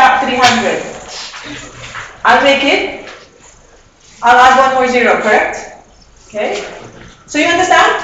Any number. Where did I start? I start with a given number. Okay? So that is your ISO profit line. Then what happened? You move parallel away. Now when you make it 3,000, this is what happens. 150 and 200, correct? Okay? So, how do I solve it? I will take now a ruler. Where's my magic ruler? And I will do that's why it's called ISO profit line because it's parallel. Okay? So let me get a red pen. So you see? Sorry, 1 second. I will move, you see the arrow? I will move away from the first line. Do I stop? No, I have to move further because I am still within the feasible area. I need to touch the last part of the feasible area. So I go further away. Okay? And I go further away. So what is the last point of the feasible area? And I will touch my... Okay, so what is the optimum? What is the optimum? This is the optimum point. Okay? Which means at this point, this is the number of x, and this one is the number of y. Okay? So you can look at the chart if that is your solution. You understand? Okay? When your ISO profit line, ISO means parallel, ISO. Okay? Parallel to your original contribution line, I walk away. Why am I moving away? Because I want to maximize contribution. If I'm going to minimize cost, I have to do it the other way. Okay? So this one is to maximize contribution. Where do I stop? I stop when my ISO contribution line touches the feasible area at the last point.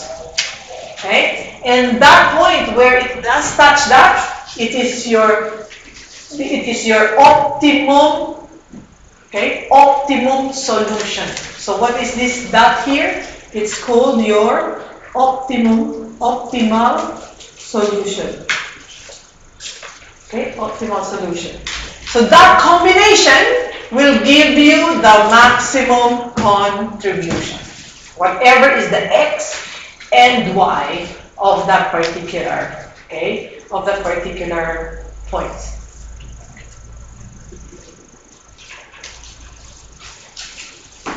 Question?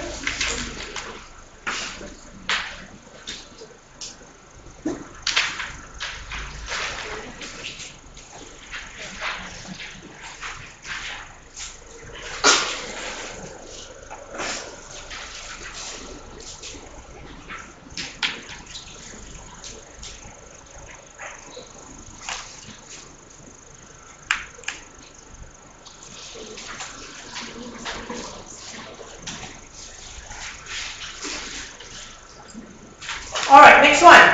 Let's go to the next slide. Any questions here? Okay, now.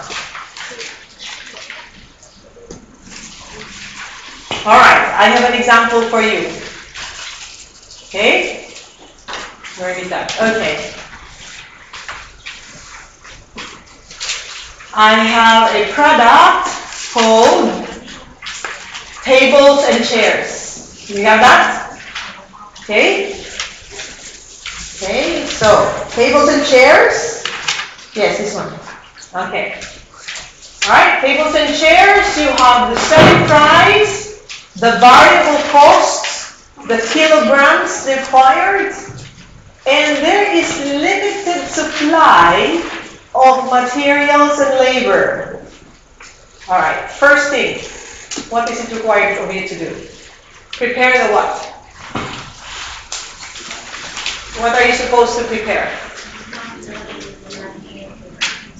Formulate the linear programming to maximize contribution. Okay, so what is first one? What are our variables? You are to determine what? How many?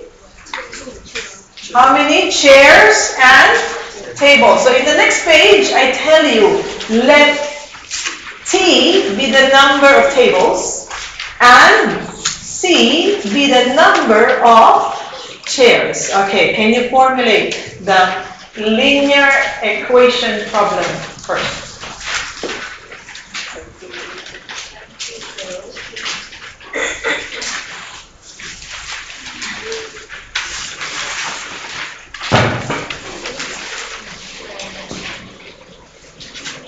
Oh, let me put the thingy on the screen so you can actually see it instead of putting the slides back and forth.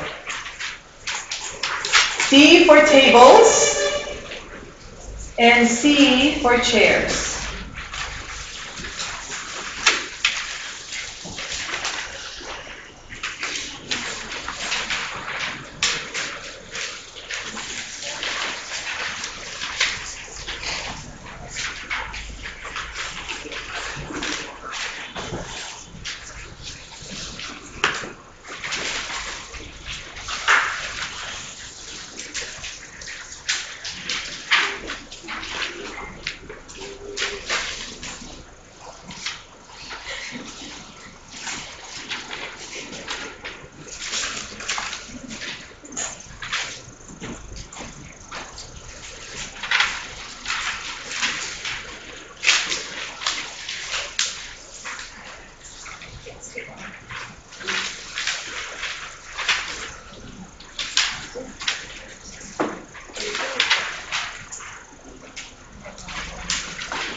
So what is the contribution?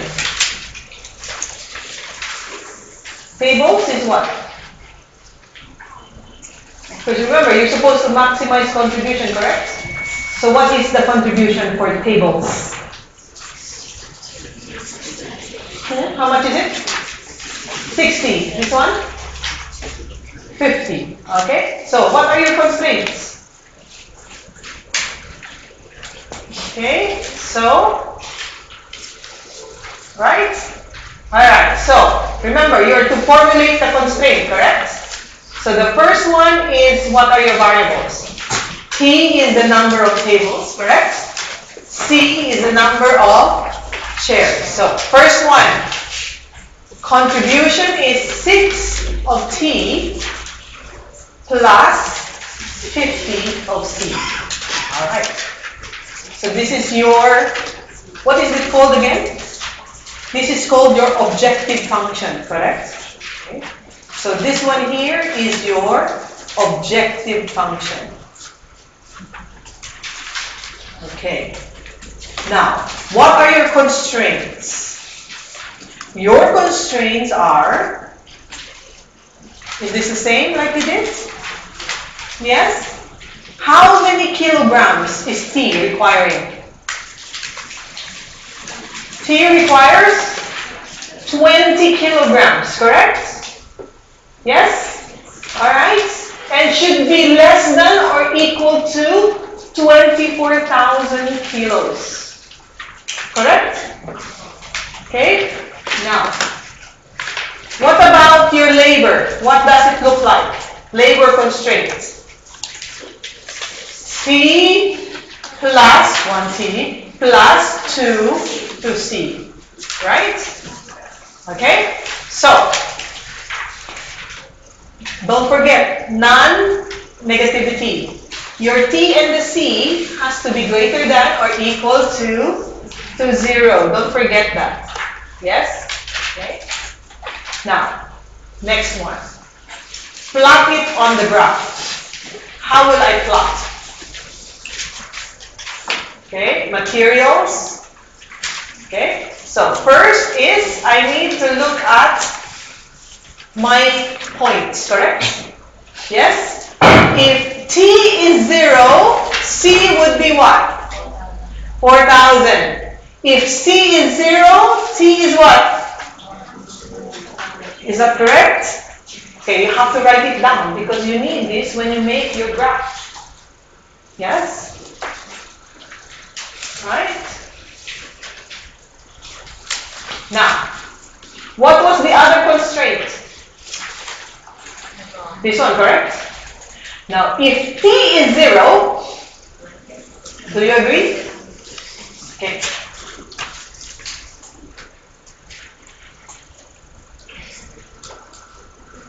If C is 0, T is the same figure. Okay? Now, which means when you do your graph, one side will be T and the other side will be, what's the other side? C. Okay, so let's do it so all of you will do it will look all the same. One sec, let me just bring out my notes. So we'll all be together the same. Okay.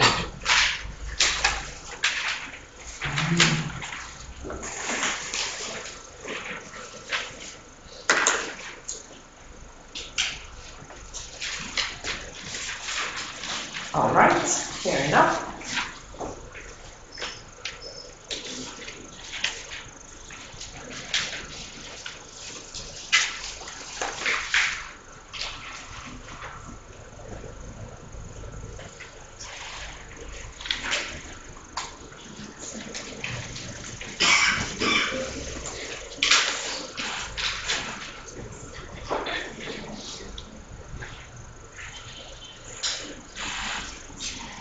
Yes.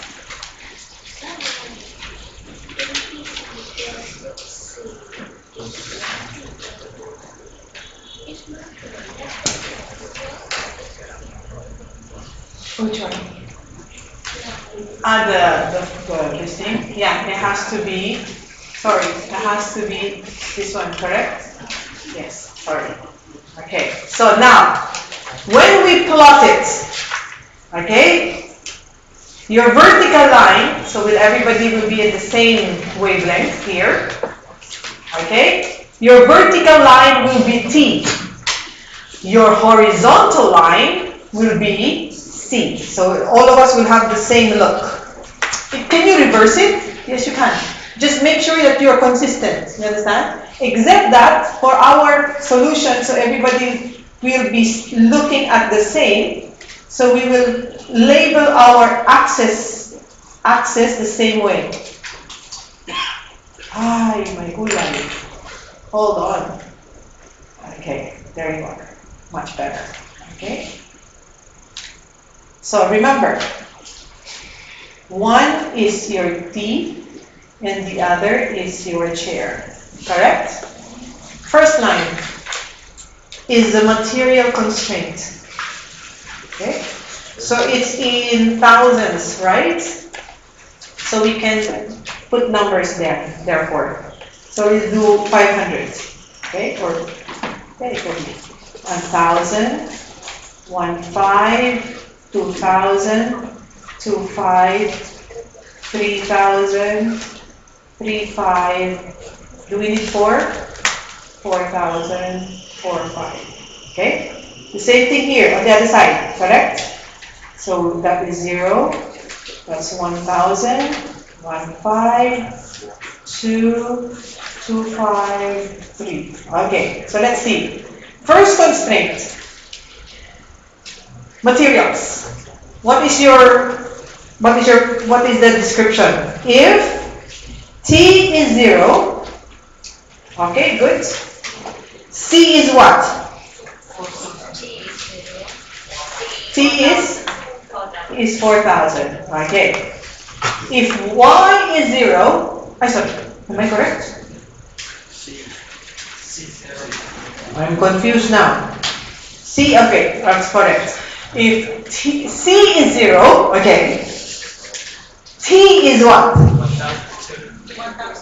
1,200, correct? Is 1,002? Yes, so it will be somewhere there, correct? So the first constraint that you have is like this. What is this? This is your materials. Okay? It's very small. Okay, never mind. What to do? Okay, next one. If labor now. T is 0. C is what? 1,025, correct? If C is 0, what is T?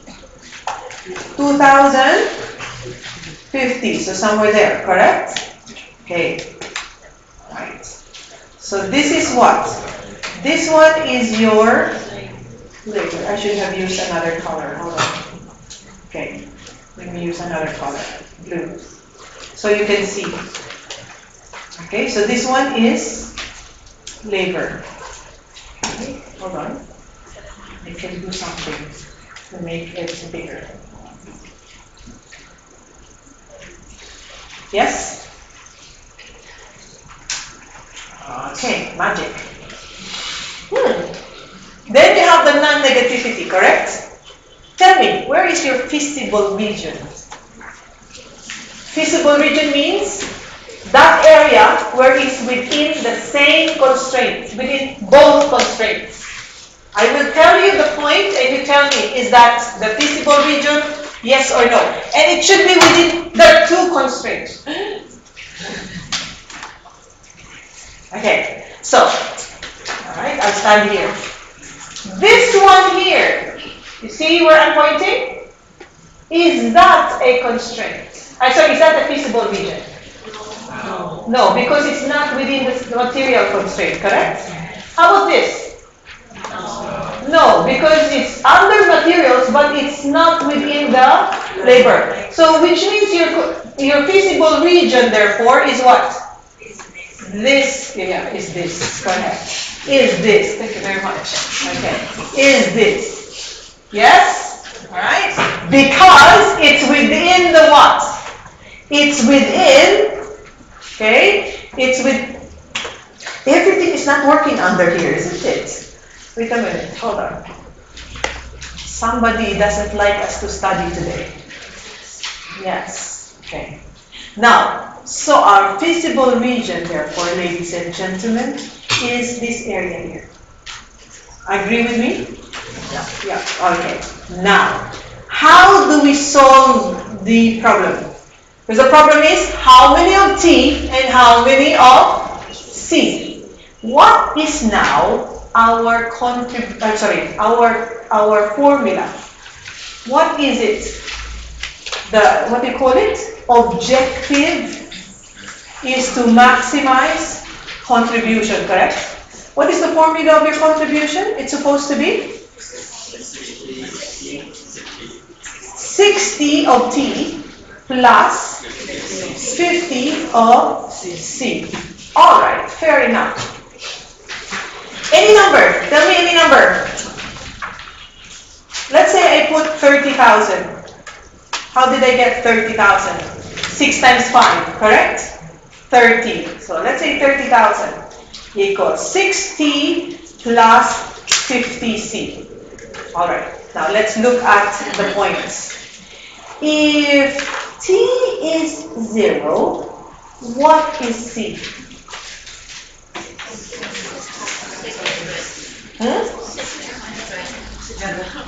Okay. You're sure, huh? Okay. If C is 0, what is T?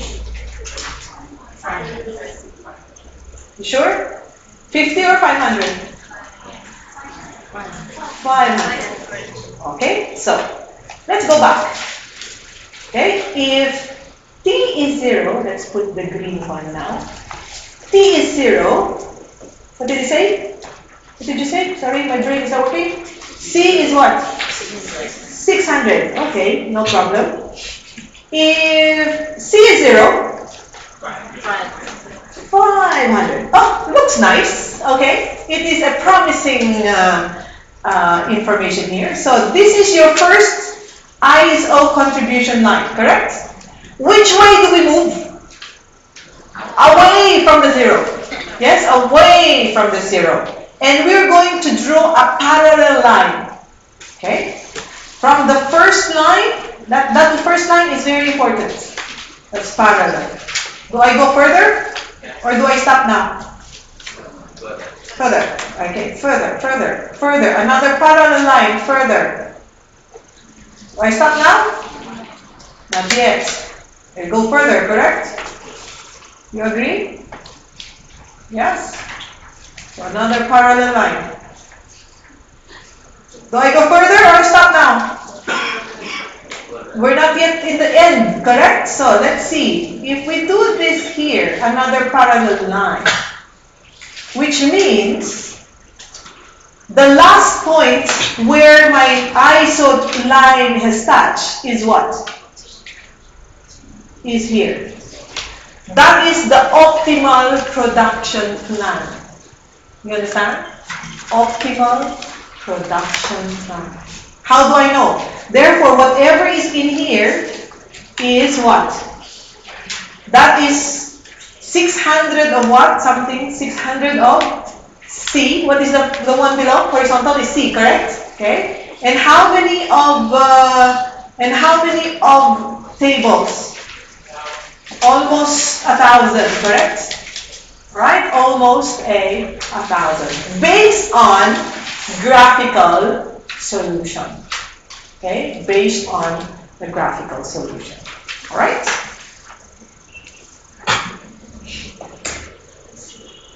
Now, okay, almost T, it's not very exact because of course we have a very huge calculation. Okay? But how do we know exactly?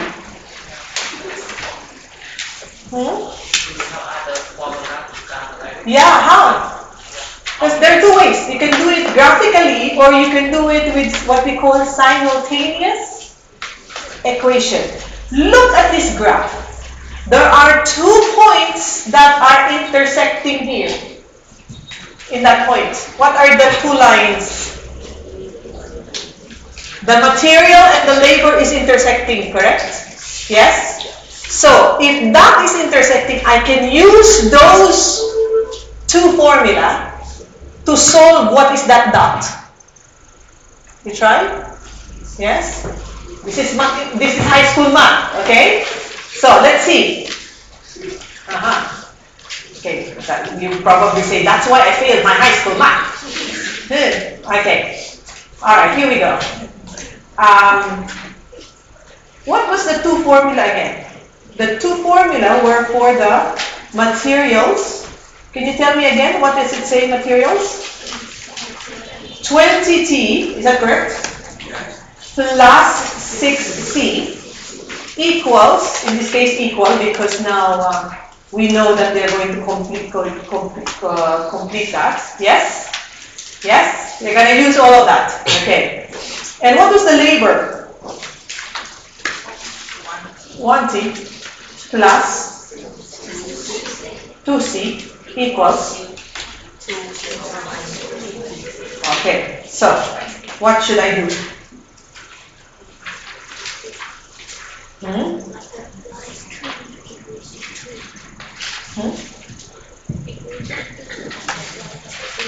One of them we have to eliminate, one variable, correct? Yes? So, if I take this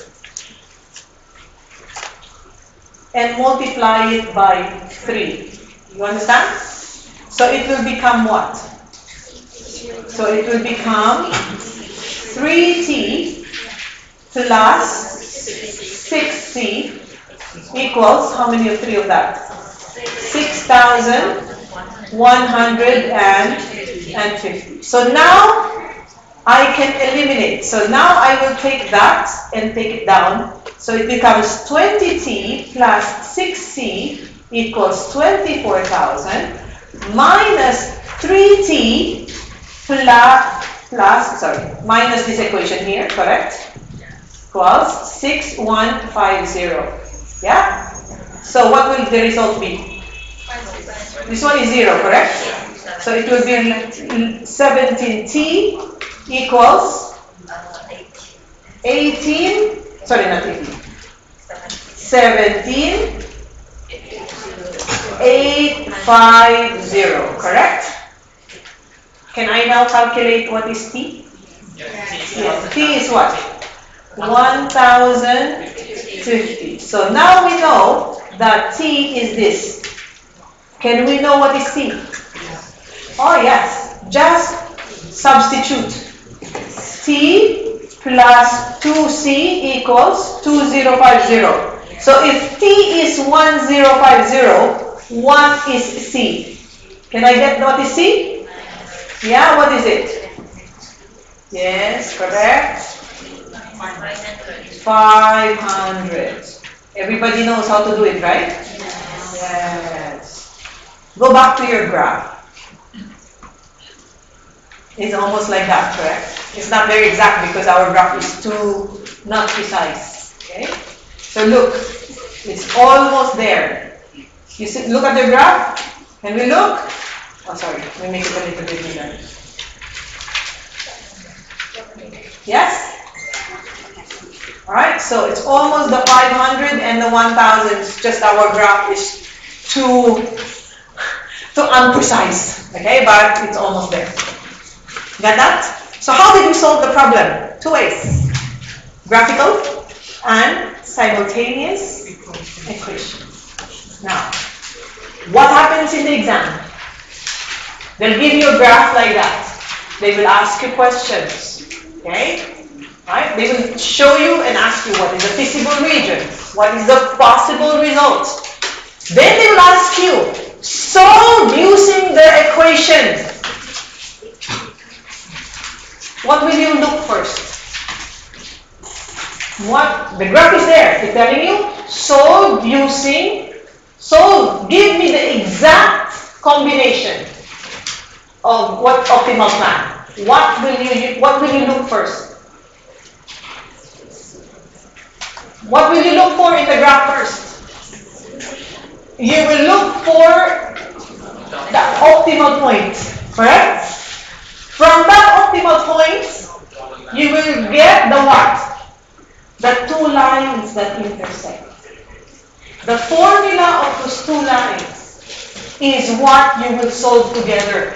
You understand? Again, I will repeat. The first thing you will look, if you're given a graph, and you will ask to give the exact optimal plan or optimal production, find where is the optimal plan point. And look, what are the two lines that intersect in that point? And use that to solve for the optimal plan. Yes? Make sense? I rest my case. Clear? Alright, so, good, excellent. Good listening, everybody. I hope you understood. I'm sure you did. I'm sure you did. Alright, now, that's very cool. So this is what happened. Okay? Now, what if they ask you to calculate, given, you remember our optimal plan? Your optimal plan was that, correct? You remember? Yes? Okay. You remember this? This is what we wrote earlier. Okay. This one and this one, correct? Yeah. Now, what's this? He's asking you to calculate the what? What's 88,000? Total contribution if you produce from the optimal plan. You see that? Yes? Okay. What is the contribution if you actually do the optimal plan? So this is, the 88,000 is your maximum contribution from this particular situation. So with the constraints that they have, this company can make maximum $88,000 contribution. Yes? Got it? All right.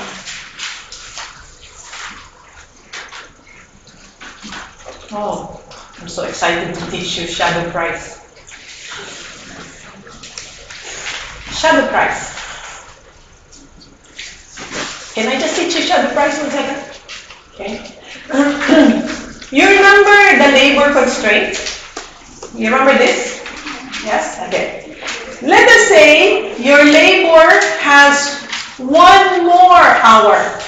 What was the original number of labor available? 2,050, correct? Yes? 2,050. Now listen first, listen. What if we add 1 more hour? Okay, so what happens now? Okay, look what happens. Do you remember this? We understood this, correct? Yes? Okay? No, sorry, we don't understand that. Okay. You understand this part. But remember, in this particular area, okay, this one is different. Yes? You understand now? Yeah. Okay. Alright, so now we converted, okay? Maybe it's easier if we write it down. I think you like me to write it down, correct? It's better. Hold on.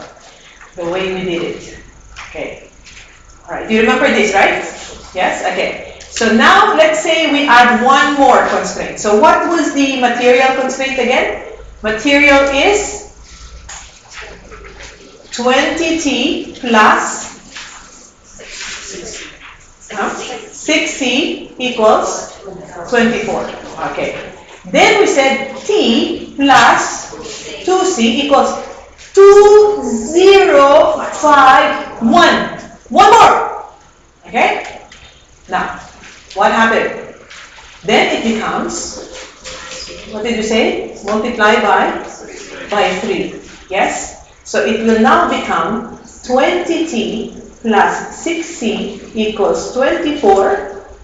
Then you multiply by 3, so it becomes 3T plus 6C equals, what is the 3 of this? 6,153. So we minus that. What is the net effect? 17T equals 17T, correct? Because this one is 0. Yeah? And this one is what? 17,847. Correct? So therefore, T is now how many? 1,000?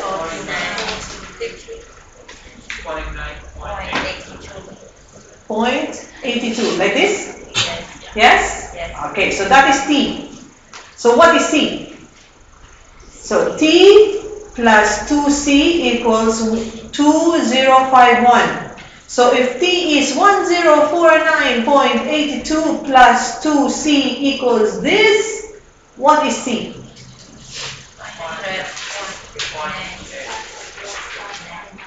559. 500.59. Yes? Now, what is our contribution? What is our contribution now? What was the contribution? 60. Yes? Plus 50, is that correct? Multiply by this. How much does it give us?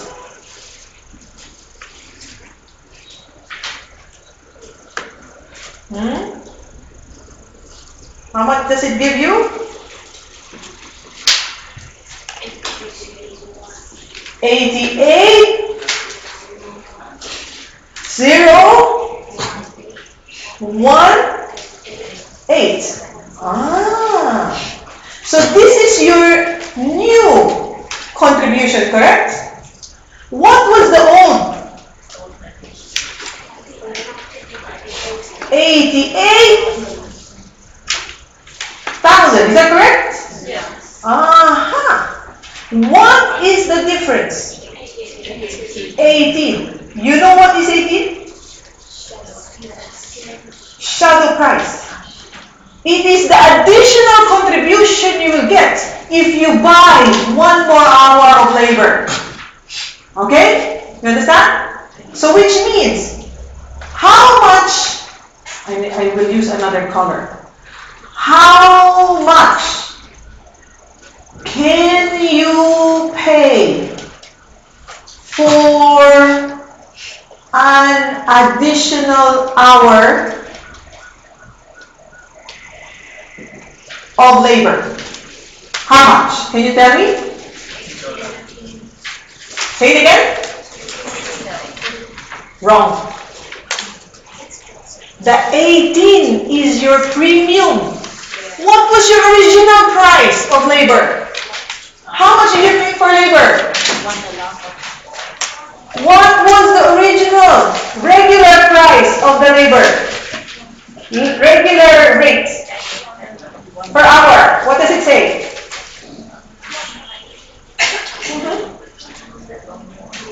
In the problem, what does it say? Go to the problem. What does it say? Okay, it doesn't say here what is the hour, correct?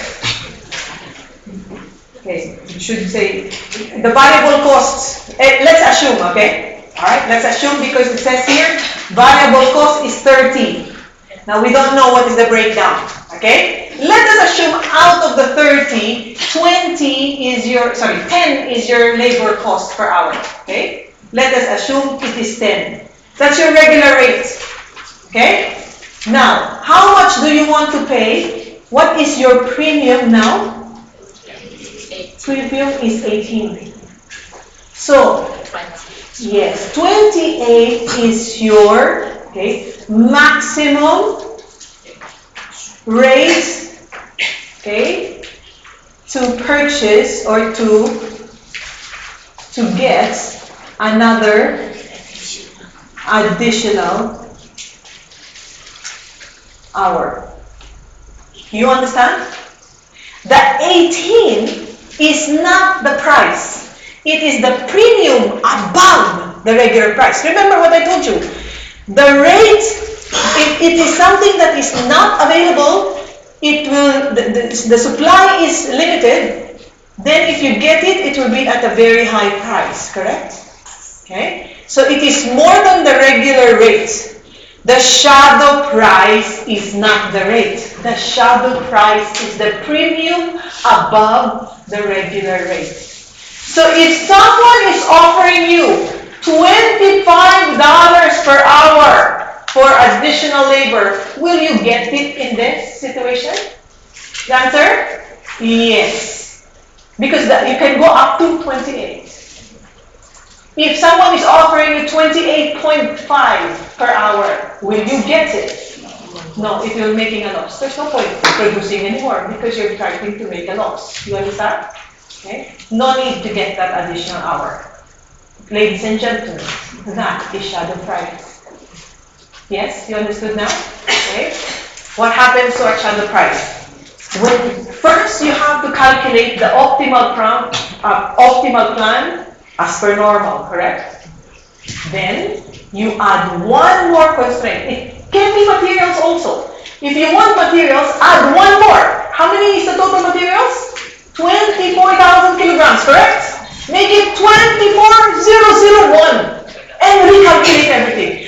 But if you do the materials, do not touch the labor. One at a time. You understand? One at a time.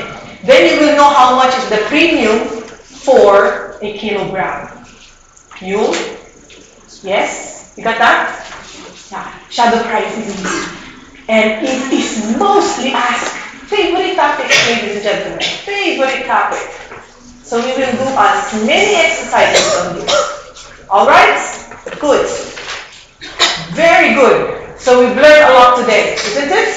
Okay? I hope when you pass that door, please do not forget anything. Yes. Yes.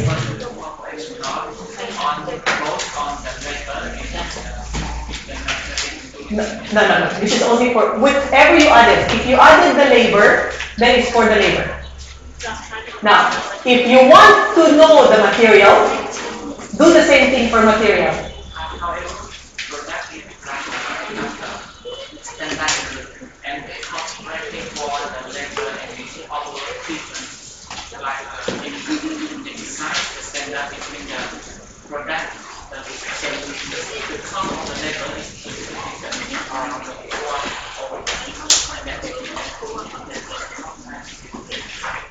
I didn't understand the question. Sorry. Say it again.